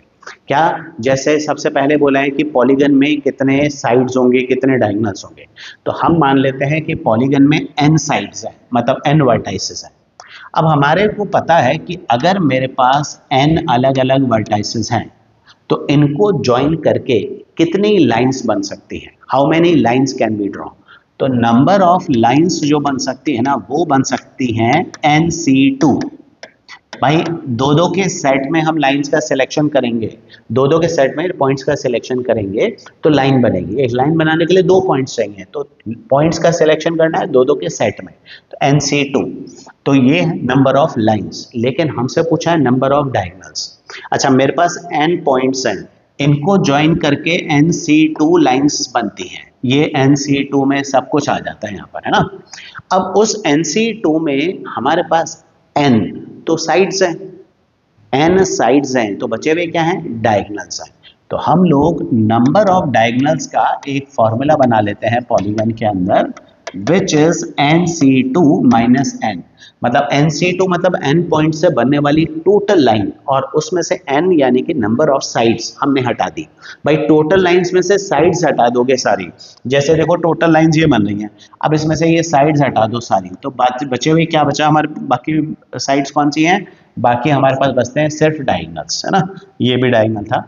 तो इस तरह से हमारे पास सिर्फ डायगोनल्स बचते हैं। तो हमें क्या करना है, NC2 माइनस n, ये हमें यूज करना है फॉर्मूला किसका, नंबर ऑफ डायगोनल्स का। अब इस क्वेश्चन के अंदर डायगोनल्स कितने हैं भाई, 44। NC2 क्या होता है, n माइनस 1 अपॉन 2, मैंने डायरेक्टली लिख दिया है माइनस n। अब इसको सॉल्व करते हैं, 88 is equals to n square minus 3n। LCM लेकर फिर शिफ्ट करना, ध्यान रखना है ना, डायरेक्टली 2 मत ले जाना उधर, n स्क्वायर माइनस n है, माइनस 2n माइनस 3n क्या है, तो n square minus 3n minus 88, ये हमारे पास क्वाड्रेटिक इक्वेशन बन के आ रही है। सॉल्व करते हैं तो n की वैल्यू आती है 11 और माइनस 8। ऑब्वियसली माइनस 8 नहीं हो सकता, मतलब इस पॉलीगन के अंदर 11 साइड्स हैं। 11 साइड्स वाले पॉलीगन में 44 डायगोनल्स होते हैं। ठीक है, ध्यान देख लेना ये चीज़ कैसे करना है। ठीक है, अगला जो पार्ट है इसका भाई, अब ये 3 मार्क्स का क्वेश्चन है तुम्हारे, 1 से लेकर 20 तक वो एक एक मार्क के क्वेश्चन थे, फिर 5 क्वेश्चन है 2-2 मार्क्स के, 21 से लेकर 25 तक, और 26 ये तुम्हारा 3 मार्क्स का क्वेश्चन है, तभी 2 पार्ट्स दे रखे हैं इसमें।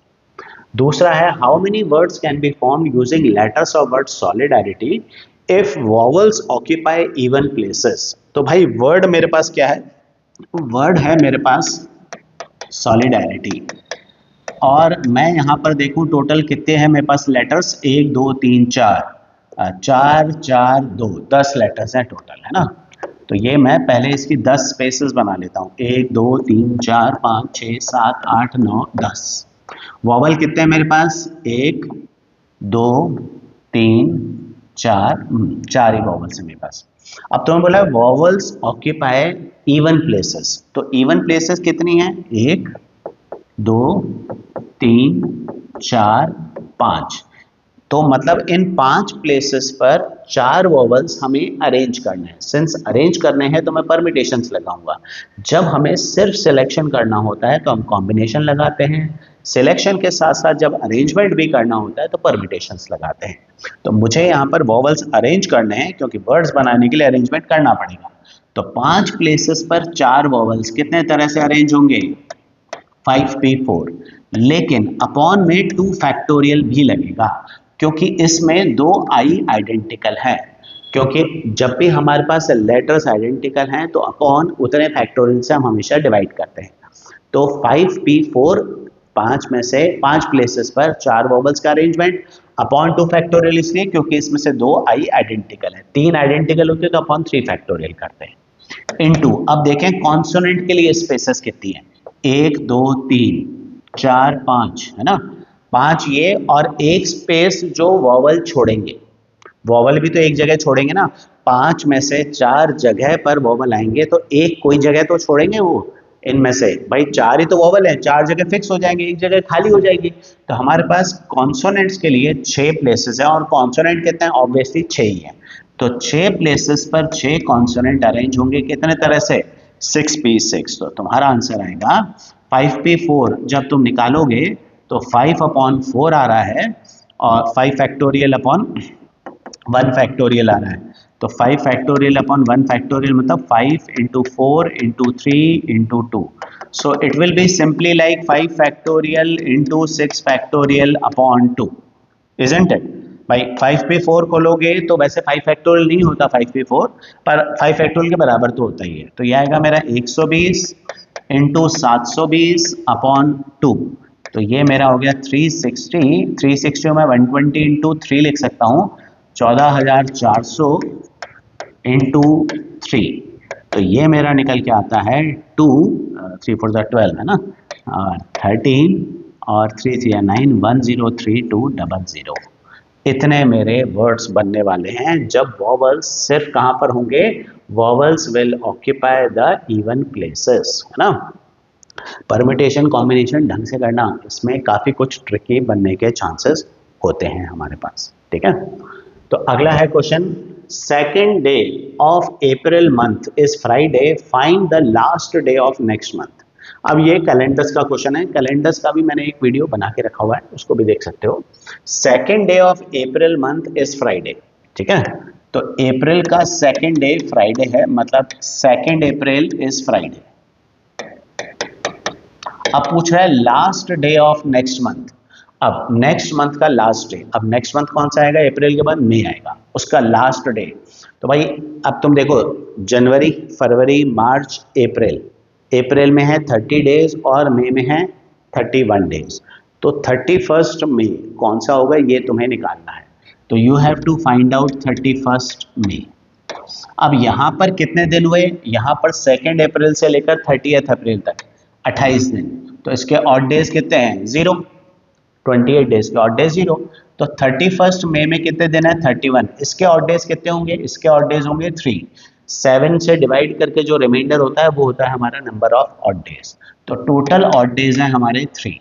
अब 0 ऑड डे पर सेम नंबर बनता है। तो अगर 0 ऑड डे होता तो सेम नंबर, सेम डे आता, मतलब फ्राइडे आता। 1 ऑड डे पे आएगा नेक्स्ट, यानी कि सैटरडे। 2 ऑड डे पर आएगा संडे और 3 ऑड डे पर आएगा मंडे। तो इसका मतलब 31 of May will be Monday.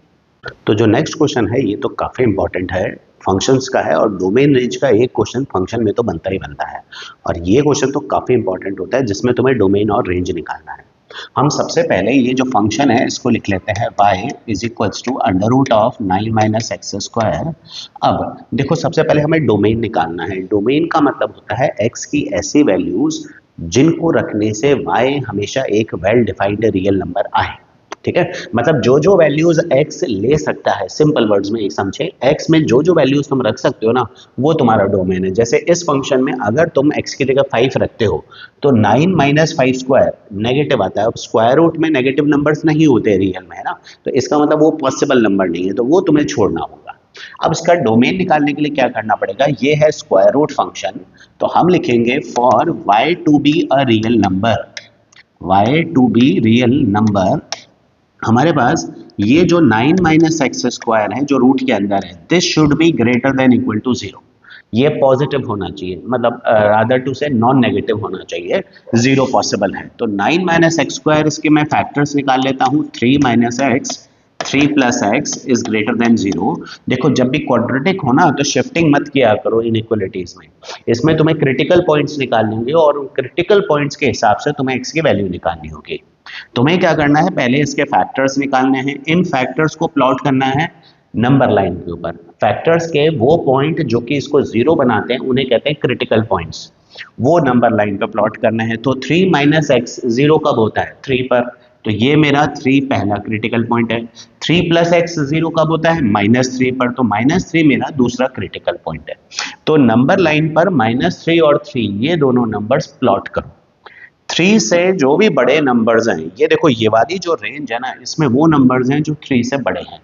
तो 3 से बड़ा एक कोई भी नंबर ले लो, कोई भी नंबर तुम्हारी पसंद का, ले 4 ले लेते हैं, 4 लेते हैं, 4 को इस जगह डालो, 3 माइनस 4 इंटू 3 प्लस 4, तुम्हारा आंसर पॉजिटिव आ रहा है या नेगेटिव आ रहा है। तो जैसे ही तुमने 3 माइनस 4 किया, आंसर तुम्हारा नेगेटिव हो गया है, तो तुम यहाँ पर लिखोगे माइनस। अब -3 से 3 इस इंटरवल में कोई भी एक नंबर ले लो, से हम 0 ले लेते हैं, तो 0 पुट करो, 3 माइनस 0 3 प्लस 0, सॉल्व करके पॉजिटिव आ रहा है, तो यहाँ मैं क्या लिखूंगा, प्लस।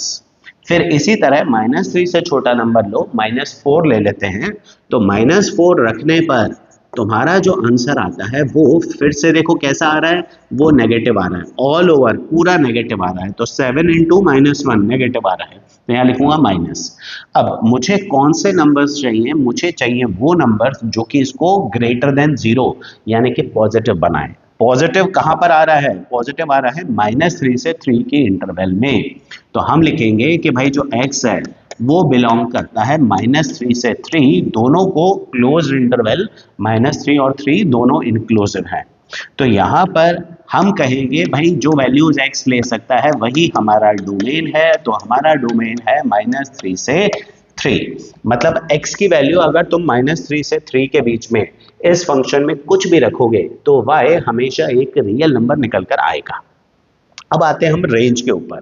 रेंज की अगर हम बात करें तो रेंज निकालने के लिए हमें x निकालना पड़ता है इन टर्म्स ऑफ y। तो x निकालना पड़ेगा इन टर्म्स ऑफ y, तो y² equal to 9 minus x square.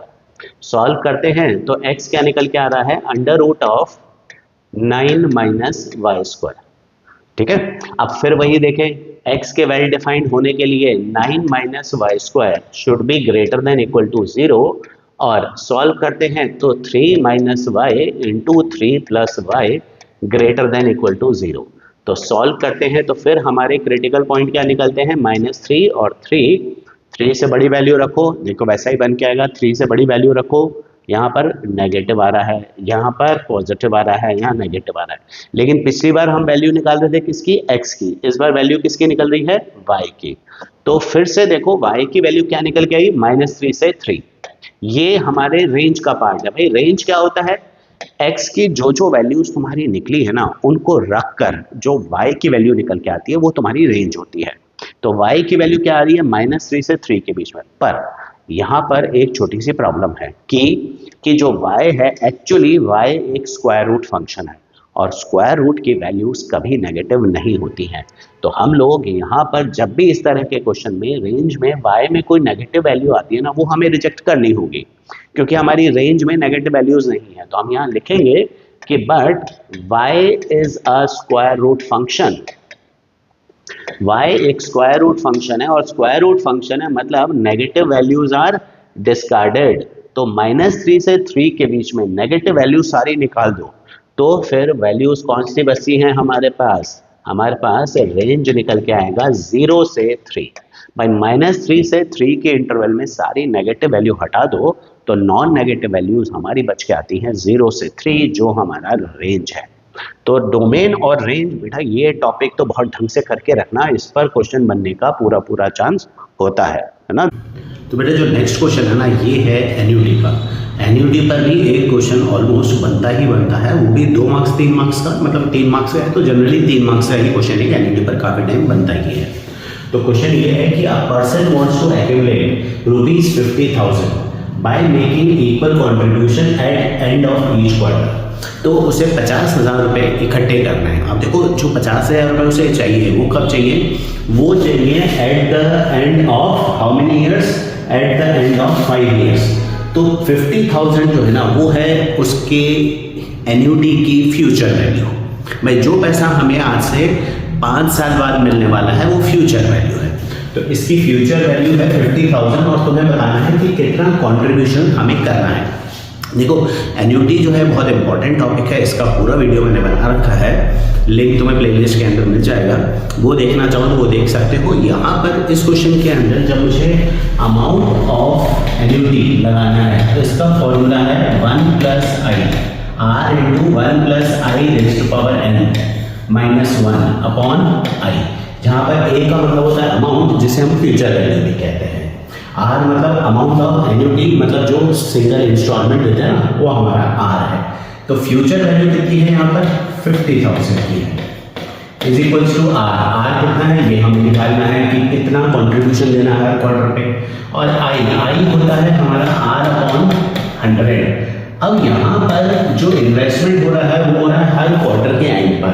तो जो तुम्हारा आई निकलेगा ना, ये निकलेगा आर अपॉन 400, यानी कि 6 upon 400, which will come out as 0.015. तो 1 + 0.015, तो 1.015 की पावर n। अब n का मतलब होता है number of payments, number of years नहीं होता।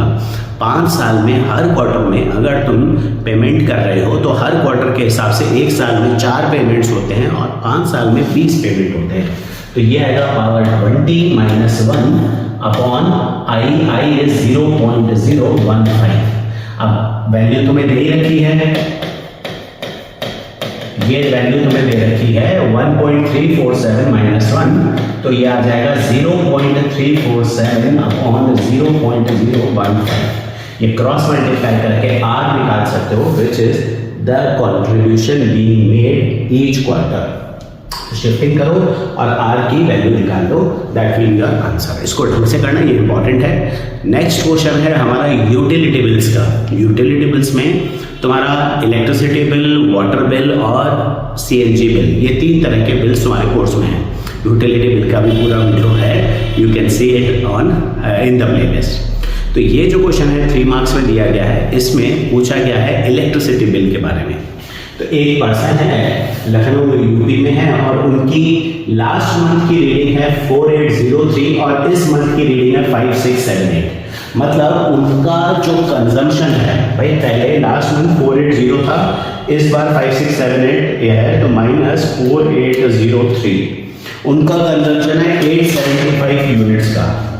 ये उनका कंजम्पशन है, कितना? 875 यूनिट्स का कंजम्पशन है। इस मंथ की रीडिंग है 5678 और लास्ट मंथ की रीडिंग थी 4803, तो दोनों का जो डिफरेंस है वही हमारा कंजम्पशन है। नाउ सबसे पहले निकालेंगे हम लोग अपना फिक्स्ड चार्ज। देखो स्टेप्स की बात करें तो सबसे पहला स्टेप होता है फिक्स्ड चार्ज निकालना। तो फिक्स्ड चार्ज इस क्वेश्चन में दे रखे हैं 110 rupees per kilowatt per month. 1 kilowatt के 110 रुपए। हमारा कनेक्शन कितने किलोवाट का है? हमारा कनेक्शन है 4 किलोवाट का, तो हमारे फिक्स्ड चार्जेस लगेंगे 110 इंटू 4 रुपीज 440, ये हमारे फिक्स्ड चार्ज है। फिर सेकंड हमें कैलकुलेट करना होता है इलेक्ट्रिसिटी चार्ज। तो जो इलेक्ट्रिसिटी चार्ज है वो कंजम्पशन के हिसाब से लगता है, क्योंकि हमारा कंजम्पशन 875 यूनिट्स है, तो ये 500 अबव है, तो हमें वहां तक जाना है। तो पहले 150, 0 से 150 मतलब पहले 150 का चार्ज कितना है? 5.5 के हिसाब से। फिर 151 से 300, नेक्स्ट 150 यूनिट्स का चार्ज 6 रुपीज के हिसाब से। ध्यान रखें इसमें वेरिएबल चार्जेस होते हैं, हर अलग अलग यूनिट के चार्ज अलग अलग लिए जाते हैं। तो पहले 150 के 5.5 के हिसाब से, नेक्स्ट 151 से 300 6 के हिसाब से, और 301 से 500 200 यूनिट्स के 6.5 के हिसाब से। और 500 के ऊपर जो यूनिट्स हैं, अब 875 में 500 के ऊपर कितनी यूनिट्स हैं? 375, इनका पैसा लगेगा हमारा 7 रुपीज के हिसाब से। तो ये मेरा टोटल इलेक्ट्रिसिटी चार्ज आने वाला है।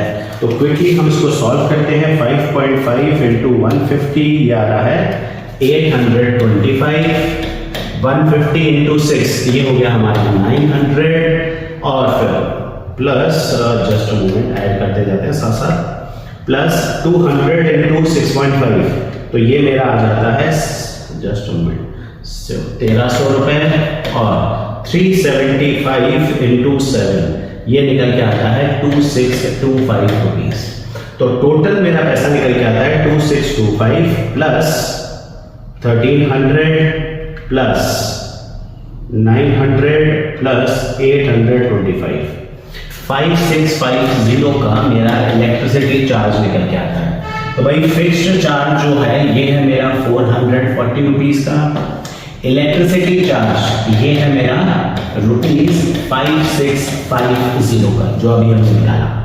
उसके बाद है एनर्जी टैक्स, ये है 5%। नाउ जो एनर्जी टैक्स है ना, वो फिक्स चार्ज और जो इलेक्ट्रिकल चार्ज है हमारा, दोनों को मिला के उसके ऊपर लगता है। तो जो हमारा एनर्जी टैक्स है ये है कितना? 5%। ये लगेगा 5% ऑफ 5650 प्लस 440, दोनों का मिलाकर लगता है जो एनर्जी टैक्स लगता है ना। तो ध्यान रखना, एनर्जी टैक्स लगता है फिक्स्ड और वेरिएबल चार्ज मिलाकर। तो 5650 प्लस 440 ये आ रहा है 6090, इसका 5%, ये आ रहा है ₹304.5। और फिर है सरचार्ज, सरचार्ज है 0.26 पर यूनिट। तो जो सरचार्ज है वो यूनिट्स के हिसाब से लगता है। तो सरचार्ज है हमारा 0.26 पर यूनिट। तो 0.26 इंटू कंजम्पशन कितना है? हमारा कंजम्पशन है 875 यूनिट्स का, तो इंटू 875, तो 875 इंटू 0.26 ये निकल के आता है ₹227.5। तो हमारे चारों चार्जेस निकल गए। 4 चार्जेस होते हैं, fixed, energy charges, electric energy tax और सरचार्ज।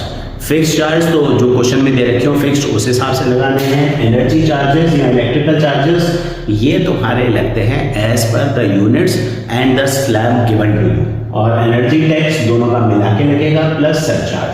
तो भाई जो टोटल बिल बन के आएगा तुम्हारा बिजली का, उसमें ये चारों 1 2 3 4 ये चारों खर्चे जोड़ेंगे, ये तुम्हारा टोटल बिल निकल के आएगा 5650 प्लस 304.5 प्लस 227.5, ये निकल के आ रहा है ₹6622।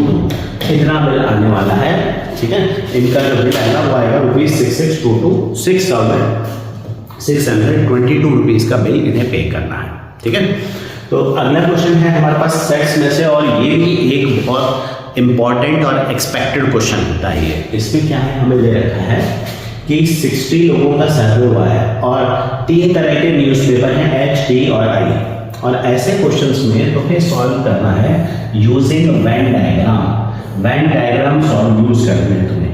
ये H न्यूज़पेपर, ये T और ये I, इसको अलग अलग रीजन्स को ABCDEF मार्क कर लो, ABCDEF और ये G। वो कह रहा है भाई 25 पीपल रीड न्यूज़पेपर H, तो H वाले कौन से हैं, ये H वाले हैं। तो 25 रीड न्यूज़पेपर H मतलब A plus B plus D plus E is 25। 26 read newspaper T, तो T वाले कौन से हैं, देखो B C E F, तो T वाले होंगे हमारे पास B plus C plus E plus F is 26, और 26 I पढ़ते हैं न्यूज़पेपर, तो 26 I मतलब D plus E plus F plus G, ये भी 26 है। फिर बोल रहा है कि 9 read both H and I। अब बोथ H एंड I का मतलब होता है जो H और I में कॉमन है, तो ये H और ये I, ये इन दोनों में कॉमन है। कौन से, D और E, ये दोनों कॉमन है। तो फिर D प्लस E क्वेश्चन के हिसाब से हुआ 9। 11 रीड H एंड T, तो H और T वाले हैं 11, तो H और T वाले हैं B प्लस E, तो B प्लस E ये हमारा है 11। 8 रीड T एंड I, तो T और I में कॉमन है F प्लस E, तो F plus E is 8। And 3 read all newspapers, तो मतलब E इज 3। ऑल न्यूज़पेपर वाले हैं ये हैं 3, ये हैं ऑल न्यूज़पेपर वाले, तो ये 3 है E, तो E हमारा 3 हो गया, ठीक है। अब मैं E को यूज करके सारी वैल्यूज निकाल लूंगा यहाँ पर, तो हम लोग निकालते हैं यहाँ पर सारी values A B C D E F G, तो E तो 3 है, E की वैल्यू मैं 3 रखता हूँ, तो F कितना आ रहा है, F आ रहा है 5, तो F में 5। E की वैल्यू 3 रखता हूँ तो B आ रहा है 8, तो B आया 8। फिर 3 रखने पर D आता है 6, तो D आ रहा है 6। अब D plus E plus F, तो D प्लस E 9 था, और F कितना निकला है भाई 5, तो 9 प्लस 5 14, G निकल के आ रहा है 12। इसी तरह F प्लस E ये 8 है, और उसके अलावा B C में से B निकल चुका है, ये 8 है, तो 8 प्लस 8 16, तो C निकल के आ रहा है 10। और फिर इस इक्वेशन में देखो B is 8 and D plus E is 9, तो 9 प्लस 8 17, तो सॉल्व करके A आ रहा है हमारे पास 8। तो A B C D E F G ये सारी वैल्यूज हमने यहाँ पर निकाल ली। अब पूछा क्या गया है तुमसे कि number of people who read at least one of the 3 newspapers, who read at least one of the 3 newspapers. अब at least one of the 3 newspapers का मतलब हो गया जो कम से कम एक न्यूज़पेपर पढ़ रहे हैं। तो तुम देख रहे हो A B C D E F G, इन सब का सम वो है जो कि कम से कम एक न्यूज़पेपर पढ़ रहे हैं। यहाँ जितने भी लोग हैं कम से कम एक न्यूज़पेपर पढ़ रहे हैं। अगर तुम्हें लग रहा है कि भाई इसका आंसर तो 60 होना चाहिए था, 60 लोगों का सर्वे हुआ है, तो ये जरूरी नहीं है कि हर आदमी इनमें से कोई न्यूज़पेपर पढ़ ही रहा हो। तो ये वो लोग हैं जो कम से कम एक न्यूज़पेपर पढ़ रहे हैं। तो मैं इन सब का सम निकालूंगा, बस 60 नहीं आएगा मोस्ट प्रॉब्ली। सम ले लें हम 16 और 16 32 और 8 40 और 12 52 निकल के आ रहा है। तो 52 लोग ऐसे हैं जो कम से कम एक न्यूज़पेपर पढ़ रहे हैं इनमें से। इसका मतलब बाकी जो 8 लोग हैं वो इन में से नहीं है, 8 लोग ऐसे हैं जो इन तीनों में से कोई न्यूज़पेपर नहीं पढ़ते हैं, ठीक है, ये ध्यान रखेंगे।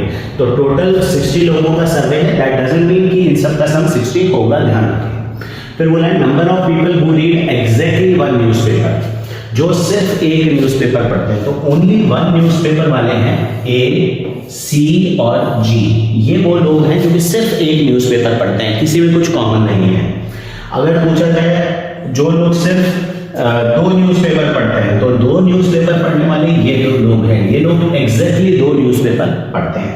लेकिन हमसे तो पूछा गया है वो लोग जो कि सिर्फ एक न्यूज़पेपर पढ़ते हैं, वो है हमारे A प्लस सी प्लस जी, जो कि होगा 8 प्लस 10 प्लस 12 यानी कि 30। तो out of 60 there are 30 people who read exactly one newspaper. ये भी काफ़ी इंपॉर्टेंट क्वेश्चन होता है, ज़रूर करके जाना। जो मैं क्वेश्चंस करवा रहा हूँ ना, मैंने ऐसे ही क्वेश्चन सिलेक्ट किए हैं जो इंपॉर्टेंट है, ठीक है।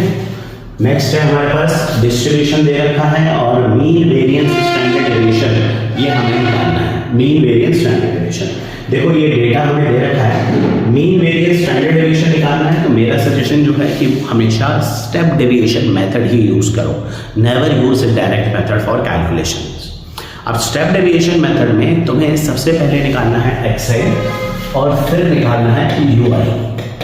अब एक्सआई कैसे निकालते हैं, मिड वैल्यू, तो इन सब की मिड वैल्यू, तो 0 से 10 की मिड वैल्यू 5, 10 से 20 की 15, 25, 35 एंड 45। और यूआई मतलब यूआई का फॉर्मूला जो है वो है हमारा XI minus A upon H.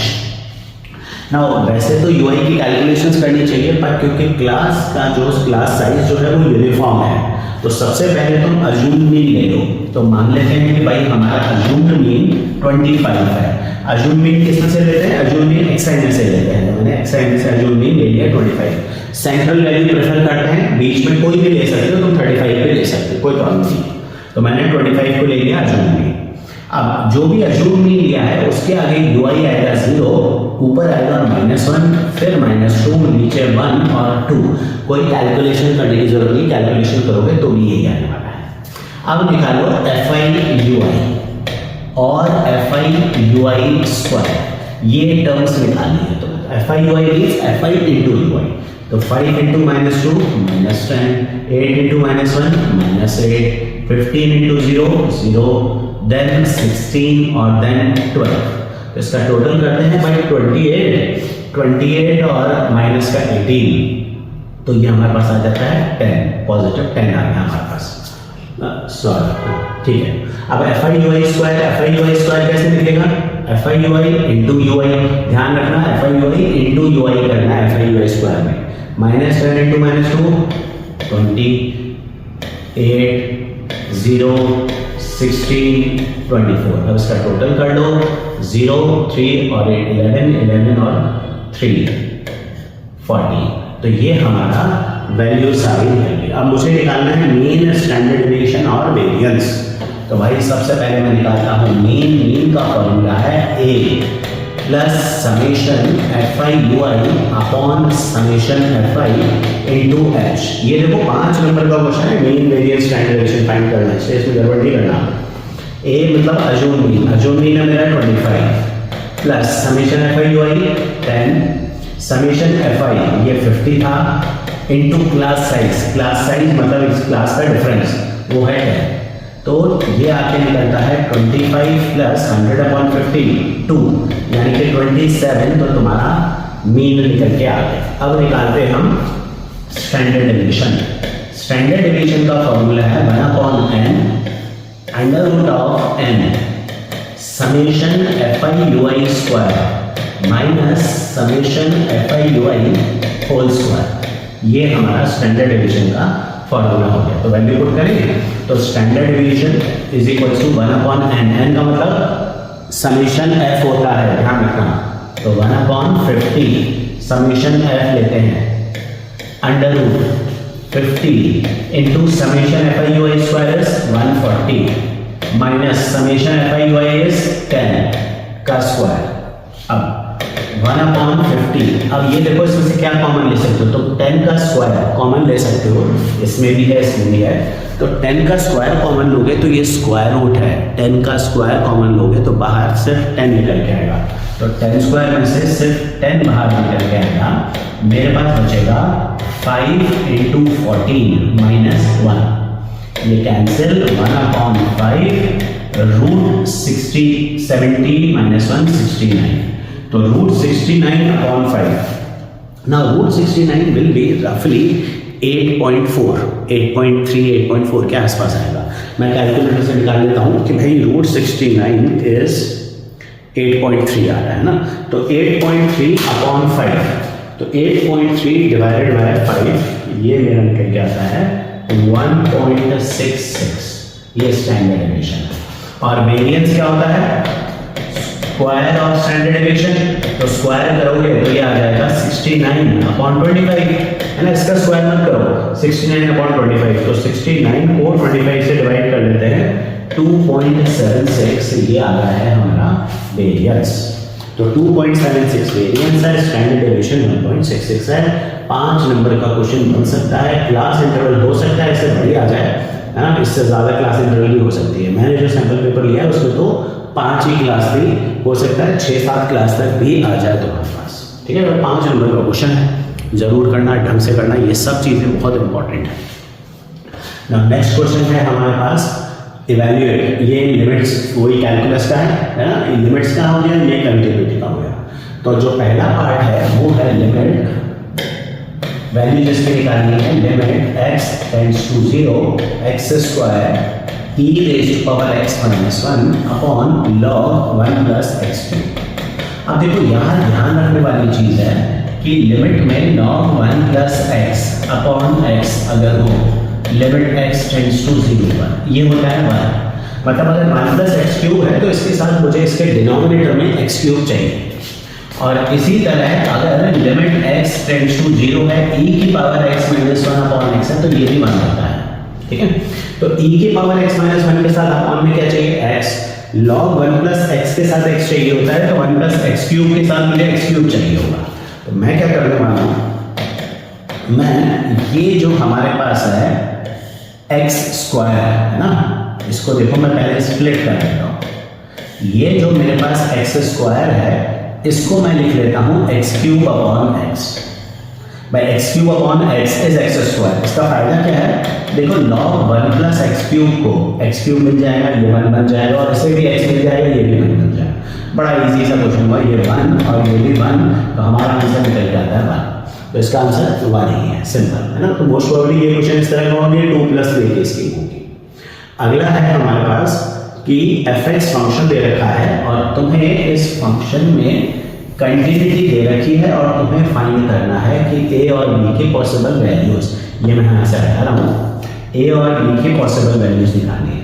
कोई भी फंक्शन अगर कंटिन्यूस है तो उसका LHL, RHL और FA ये 3 टर्म्स इक्वल होती हैं। तो यहाँ पर LHL मतलब लेफ्ट हैंड लिमिट होता है, तो जब मैं लिखूंगा लेफ्ट हैंड लिमिट यानी कि LHL, तो मुझे लिखना होगा लिमिट x टेंड्स टू 1 पर कंटिन्यूटी चेक करिए आ रही है fx। अब x टेंड्स टू 1 माइनस लिख लें हम, क्योंकि हम लेफ्ट हैंड साइड से अप्रोच कर रहे हैं, तो लेफ्ट हैंड साइड से अप्रोच कर रहे हैं, तो फंक्शन क्या है 5ax - 2b, 5ax - 2b is the function. तो मैं लिखूंगा limit x tends to 1 - 5ax - 2, ये वैल्यू आ गई।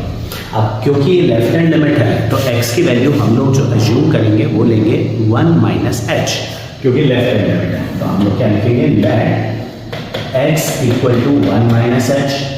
नाउ लिमिट क्या है, x की लिमिट है 1, तो जैसे मैं x की जगह 1 रखता हूँ, h की लिमिट क्या आती है 0, वैल्यू पुट करते ही ये बन जाता है limit h tends to 0 5a 1 - h - 2b।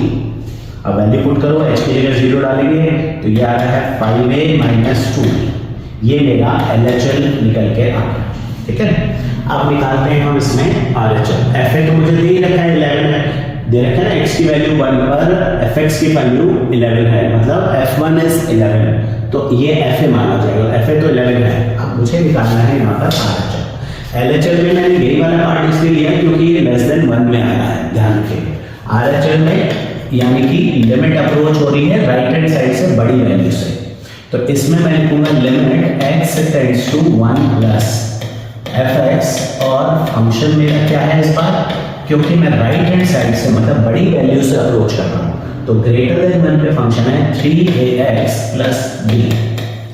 इस बार मैं फंक्शन में x को रखूंगा 1 प्लस h, और फिर वही लिमिट हमारी चेंज होगी, लिमिट हमारी हो जाएगी h टेंड्स टू 0, तो ये हो जाएगा 3a 1 plus h plus b, solve करो h की वैल्यू 0 डालो, 3a प्लस b, ये हमारा RHL आ गया, ठीक है। नाउ कोई भी फंक्शन कंटिन्यूअस कब होता है, जब LHL is equals to RHL is equals to f of a होता है। अब LHL क्या निकला है 5a माइनस 2b, RHL निकला है 3a प्लस b, और fa क्वेश्चन में हमें दे रखा है 11, तो हमारी इक्वेशन बनती है 5a minus 2b equal to 11, 3a plus b is equals to 11, और इन दोनों लीनियर इक्वेशंस को अब एलिमिनेशन से सॉल्व करो तो तुम्हारी a और b की वैल्यू निकल के आ जाएगी। तो लेफ्ट हैंड लिमिट निकालो, लेफ्ट हैंड लिमिट के लिए लेस देन वाली लिमिट यूज करनी है, राइट हैंड लिमिट के लिए ग्रेटर देन राइट साइड वाली लिमिट यूज करनी है, और FA ये जनरली क्वेश्चन में तुम्हें दे रखा होगा। तो बेटा अगला जो हमारा क्वेश्चन है वो है इनकम टैक्स में से। इनकम टैक्स में से भी 5 नंबर का एक क्वेश्चन आने के पूरे चांसेस होते हैं। तो क्वेश्चन ये है कि भाई एक पर्सन है जिसकी सैलरी दे रखी है और डिडक्शंस वगैरह दे रखे हैं, ये सब हम लोग दे रखे हैं, हमें इसके हिसाब से इनकम टैक्स कैलकुलेट करना है पूरे साल का। देखो इनकम टैक्स के जो स्टेप्स होते हैं, वैसे मैंने डिटेल्ड वीडियो पूरा इनकम टैक्स पे बना रखा है, यहाँ पर मैं ब्रीफ में तुम्हारे को एक इनकम टैक्स के कुछ बेसिक स्टेप्स लिख देता हूँ। ये सबसे पहला काम होता है ग्रॉस इनकम निकालना। अब ग्रॉस एनुअल इनकम ये क्वेश्चन में तुम्हें दे रखी है, कितनी है, ग्रॉस एनुअल इनकम है ₹12,40,000। अब इसमें से हमें डिडक्शन से लेस करने होते हैं, और जो टैक्सेबल इनकम आती है उसके ऊपर टैक्स लगाना होता है एज पर स्लैब। तो यहाँ पर जो हमारे डिडक्शंस आने वाले हैं, वो डिडक्शंस में सबसे पहला जो डिडक्शंस होता है वो होता है स्टैंडर्ड डिडक्शन, जो कि फिक्स है, ये है 50,000 रुपीज़ का। इस साल का 24-25 का स्टैंडर्ड डिडक्शन 50,000 रुपीज़ है। फिर दूसरे हमारे पास है LIC, tuition fee etcetera, NSC, ये सब आते हैं सेक्शन 80C में।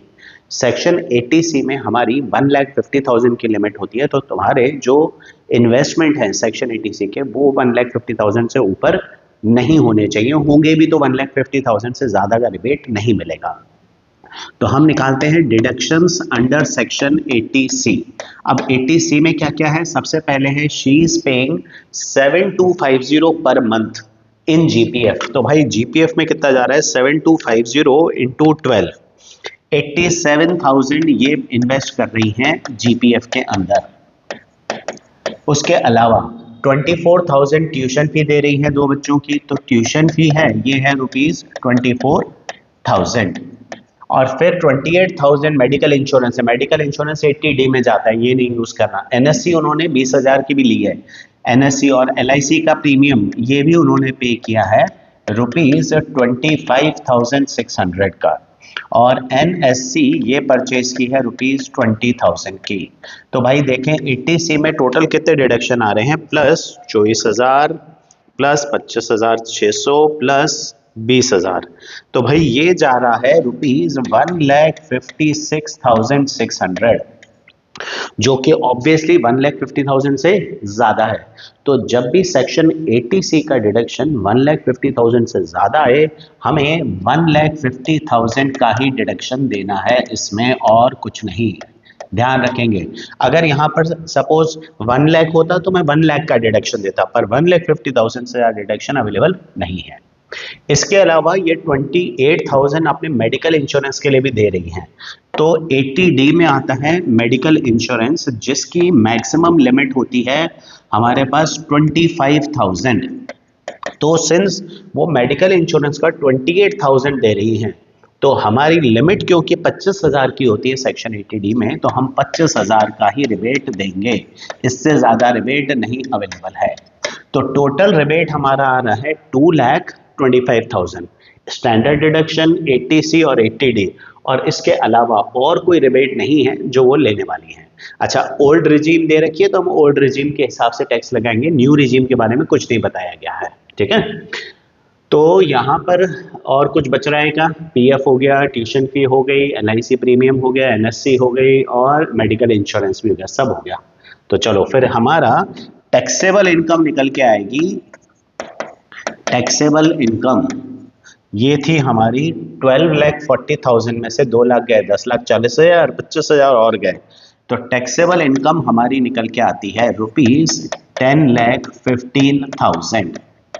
भाई 12,40,000 में से हमने ये तीनों रिबेट्स माइनस कर दिए, स्टैंडर्ड डिडक्शन का, 80C का और 80D का।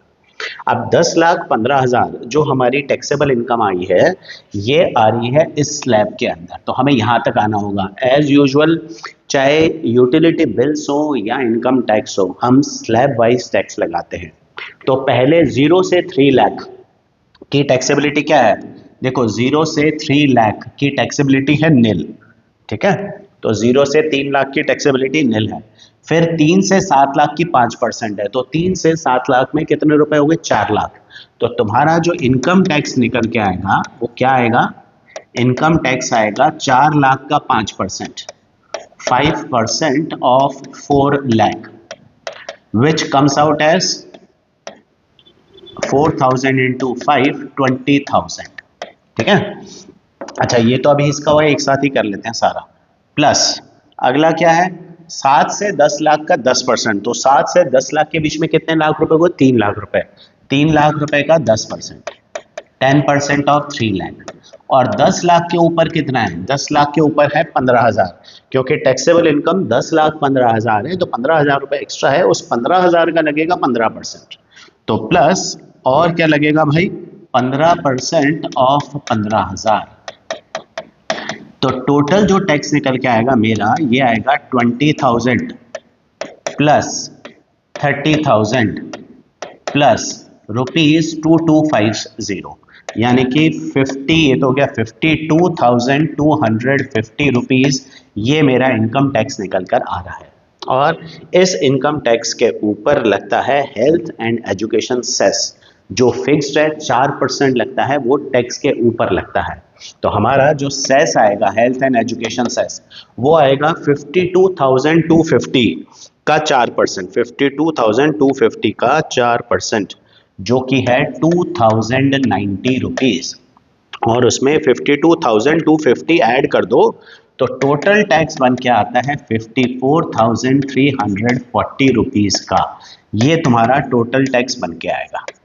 तो सबसे पहले एनुअल इनकम लो, एनुअल इनकम में से जो भी डिडक्शंस हैं वो डिडक्शन से लेस करो, टैक्सेबल इनकम मिलेगी। टैक्सेबल इनकम पे टैक्स लगाओ एज पर स्लैब, और उस पर 4% का सेस निकाल के ऐड कर दो, सिंपल इनकम टैक्स पूरा बन के आ जाता है, ठीक है। नेक्स्ट क्वेश्चन है हमारा, ये सीक्वेंसेस एंड सीरीज चैप्टर का है, और बढ़िया क्वेश्चन है ये हमारे पास। 2 पार्ट्स है, 5 नंबर का क्वेश्चन है, 2 पार्ट्स का है। तो यहाँ तो दोनों 2.5 के होंगे, यहाँ 2, 3 ऐसा कुछ डिवीजन किया होगा, है ना। सबसे पहला है हमारे पास, हमें 0.5 प्लस 0.55 प्लस 0.555 एंड टर्म्स, इसका सम निकालना है। देखो ऐसे क्वेश्चंस में, जैसा हम लोग पहले भी डिस्कस कर चुके हैं, कि हम लोग ऐसे क्वेश्चन में 9 की सीरीज बनाते हैं। 9 की सीरीज कैसे बनेगी? पहले हम इसमें से 5 कॉमन ले लेंगे। 5 कॉमन लेंगे तो हमारे पास क्या बचेगा? 0.1 plus 0.11 plus 0.111 and so on. Since मुझे 9 की सीरीज बनानी है तो मैं 9 से मल्टीप्लाई डिवाइड करूंगा। तो ये मैंने 9 से डिवाइड किया और मल्टीप्लाई अंदर करूंगा तो क्या आएगा? 0.9 plus 0.99 plus 0.999 and so on till and terms, ठीक है। नाउ अब 0.9 जो है उसको क्या लिखेंगे हम? 0.9 को लिख सकते हैं 1 माइनस 0.1, 0.99 को 1 माइनस 0.01, 0.999 को 1 माइनस 0.001 एंड सो ऑन। ये हमारी सीक्वेंस बन गई। अब इसको आगे सॉल्व करते हैं। 5/9।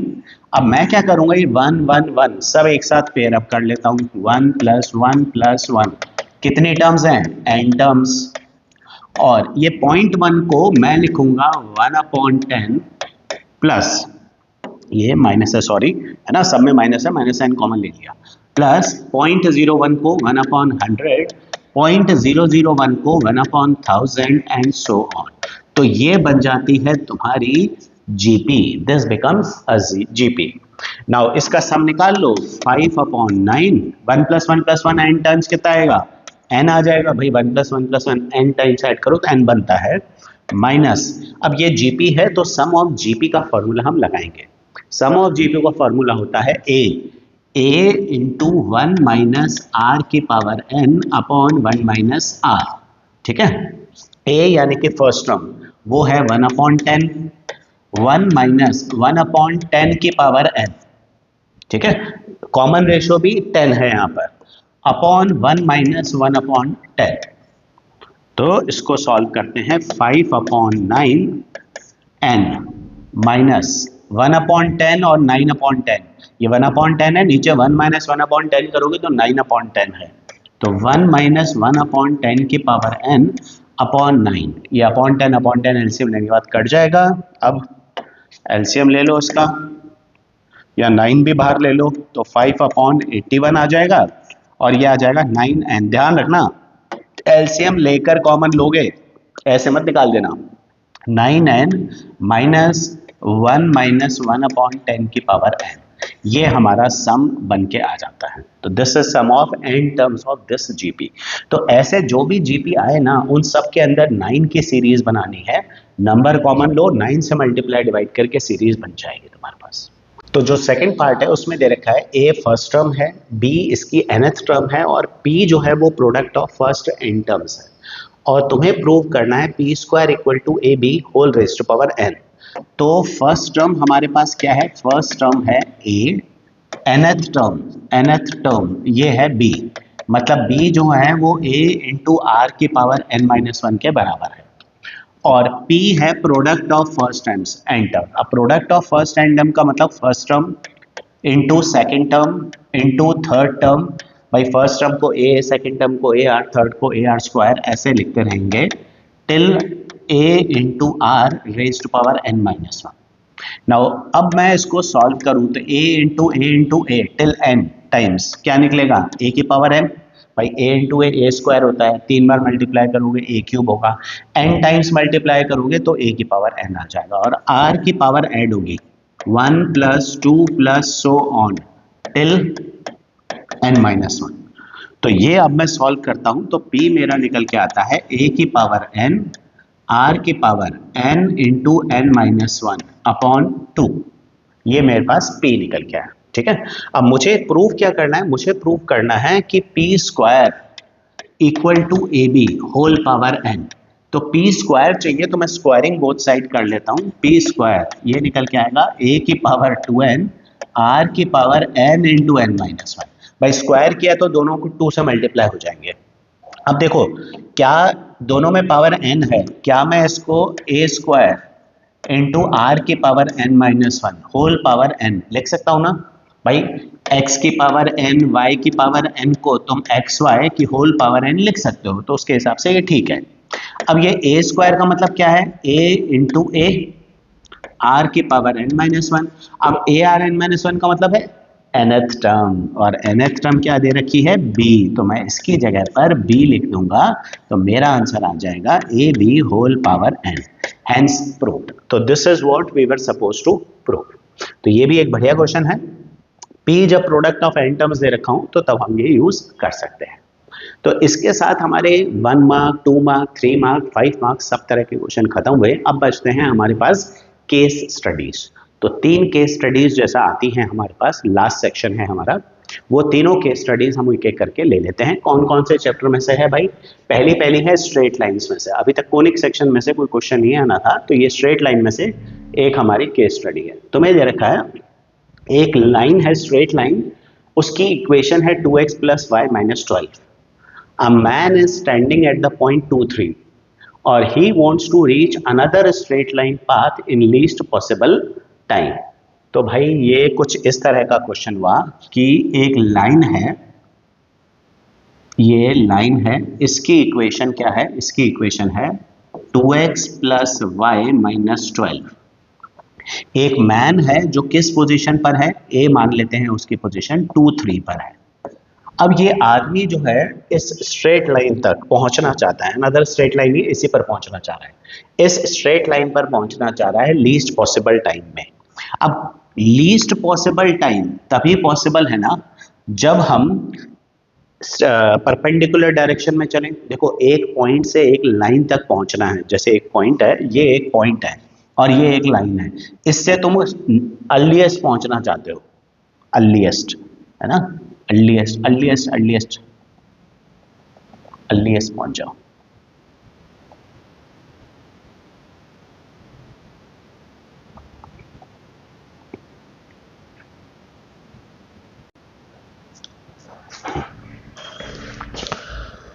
तो जो ये केस स्टडी है उसमें दे रखा है एक स्ट्रेट लाइन पाथ है जिसकी इक्वेशन है 2x प्लस वाई माइनस 12। तो ये एक स्ट्रेट लाइन पाथ है, इसकी इक्वेशन है 2x प्लस वाई माइनस 12। एक मैन है, पर्सन है जो 2 3 पोजीशन पर खड़ा है, तो ये मान लेते हैं ये पर्सन की पोजीशन है 2, 3। Now he wants to reach this line in least possible time. देखो लीस्ट पॉसिबल टाइम में जब वो इस पाथ तक पहुंचना चाहता है, that means he should follow a path which is perpendicular to the line। भाई अर्लीस्ट तो तुम यहाँ सबसे जल्दी किस में पहुंचोगे, इस पाथ पे पहुंचोगे ना जो परपेंडिकुलर पाथ है। तो दैट मीन्स उसको अगर लीस्ट पॉसिबल टाइम में पहुंचना है तो उसे परपेंडिकुलर पाथ फॉलो करना पड़ेगा। अब क्वेश्चन क्या है, find the slope of path followed by man. तो तुम लिखोगे भाई A B is perpendicular to this line L, मतलब जो पाथ पर वो मूव करेगा वो है ए बी और वो एल के परपेंडिकुलर है। नाउ एल की इक्वेशन क्या है लाइन की, 2x plus y minus 12 equal to 0। अब स्लोप ऑफ दिस लाइन क्या निकलेगी, माइनस ए अपॉन बी से स्लोप निकलती है एक लाइन की, है ना, तो माइनस ए अपॉन बी, तो माइनस 2 अपॉन 1, माइनस 2 इसकी स्लोप है। Now since L is perpendicular to A B, तो फिर स्लोप ऑफ ए बी क्या निकल के आएगी, हाफ।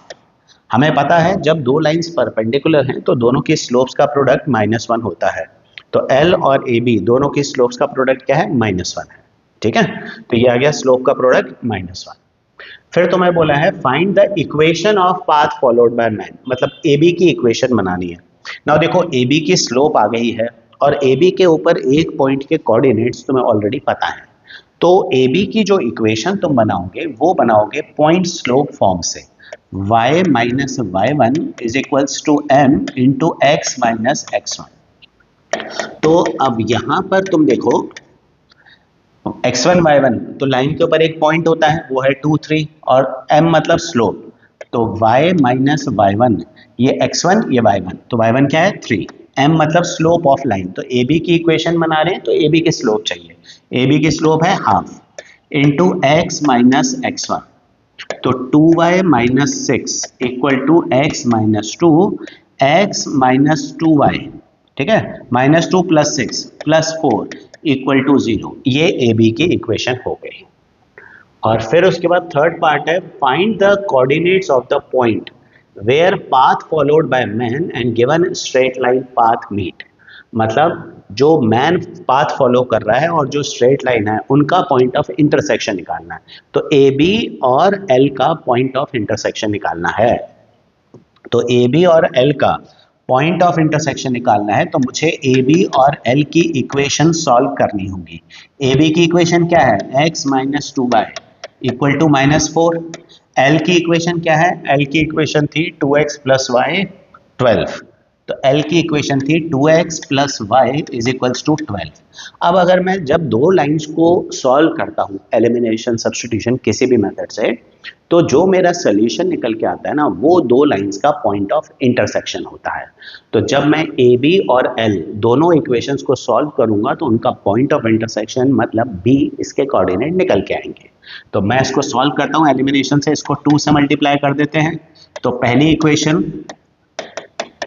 दूसरी इक्वेशन 2 से मल्टीप्लाई करने के बाद अब दोनों को सॉल्व करो, 5x इक्वल टू 20, तो x आया 4 और x की वैल्यू 4 जैसे ही मैं इस इक्वेशन में डालता हूँ, मतलब से फर्स्ट इक्वेशन में डाल देता हूँ, तो y भी निकल के आ रहा है 4, है ना। तुम खुद देख लो, x की वैल्यू 4 डालने पर y भी 4 आ रहा है, तो x4 y4 मतलब b के कोऑर्डिनेट्स क्या हैं, 4,4। These are coordinates of foot, यानी कि point of intersection, foot of perpendicular भी कहते हैं इसको। अब इसका और पार्ट है फाइंड द इमेज ऑफ 2, 3। अब देखो वो कह रहा है कि इस पॉइंट ए की इमेज निकालो इस लाइन में। वैसे तो अगर मुझे इस क्वेश्चन को अटेम्प्ट करना है ना, तो मैं और पार्ट अटेम्प्ट करूंगा, नहीं कोई लॉजिक ही नहीं है। क्यों नहीं है? क्योंकि भाई इसकी इमेज निकालने के लिए मुझे बी के कोऑर्डिनेट्स पहले निकालने पड़ेंगे, तो बी के कोऑर्डिनेट्स निकालने पड़ेंगे, तो मैं फर्स्ट पार्ट ही सॉल्व करके खत्म कर दूंगा ना, मैं और पार्ट पे जाऊंगा ही क्यों। बट एनी हाउ ठीक है, क्वेश्चन है तो बी का ये इसकी हो गई इमेज, ए की इमेज मान लेते हैं पी। नाउ सिंस पी जो है वो ए की इमेज है, तो यहाँ पर देखो बी जो होगा वो ए और पी का मिड पॉइंट होगा। भाई ये जो लाइन है ये मिरर का काम कर रही है। अब हमें पता है कि मिरर में ऑब्जेक्ट और इमेज दोनों का डिस्टेंस हमेशा इक्वल होता है, तो उस हिसाब से बी जो है ये है mid point of A P. तो अगर मैं P के कोऑर्डिनेट्स x, y मान लेता हूं, तो AP का मिड पॉइंट कैसे निकलेगा, 2 + x/2 एंड 3 + y/2। ये किसका मिड पॉइंट है, A और P का, यानी कि ये B के कोऑर्डिनेट्स हैं, और B के कोऑर्डिनेट्स हम ऑलरेडी निकाल चुके हैं, 4, 4 है। तो अब इसको सॉल्व करो, तो 2 + x/2 4, 3 + y/2 4। इसको सॉल्व करते हैं तो x निकल के आता है 6 और y निकल के आता है हमारे पास 5। तो P के कोऑर्डिनेट्स हो गए 6, 5। सो कोऑर्डिनेट्स ऑफ P आर 6, 5। ये इमेज के कोऑर्डिनेट्स हैं। ये भी एक इंपॉर्टेंट क्वेश्चन होता है इमेज वाला, तो इसको ढंग से करना, इमेज वाला पार्ट इंपॉर्टेंट है ना। क्वेश्चन बनने के चांस बहुत होते हैं इसके ऊपर। तो अगला है हमारे पास, ये क्वेश्चन जो है ये लिया गया है प्रोबेबिलिटी में से। अच्छा, रीसेंट स्टडी सजेस्ट, अच्छा इसमें क्वेश्चन दे रखा है भाई, केस स्टडी है, पहले मैं समझा देता हूँ पूरी, कि टोटल पॉपुलेशन वर्ल्ड की 12% लेफ्ट हैंडेड है, ठीक है।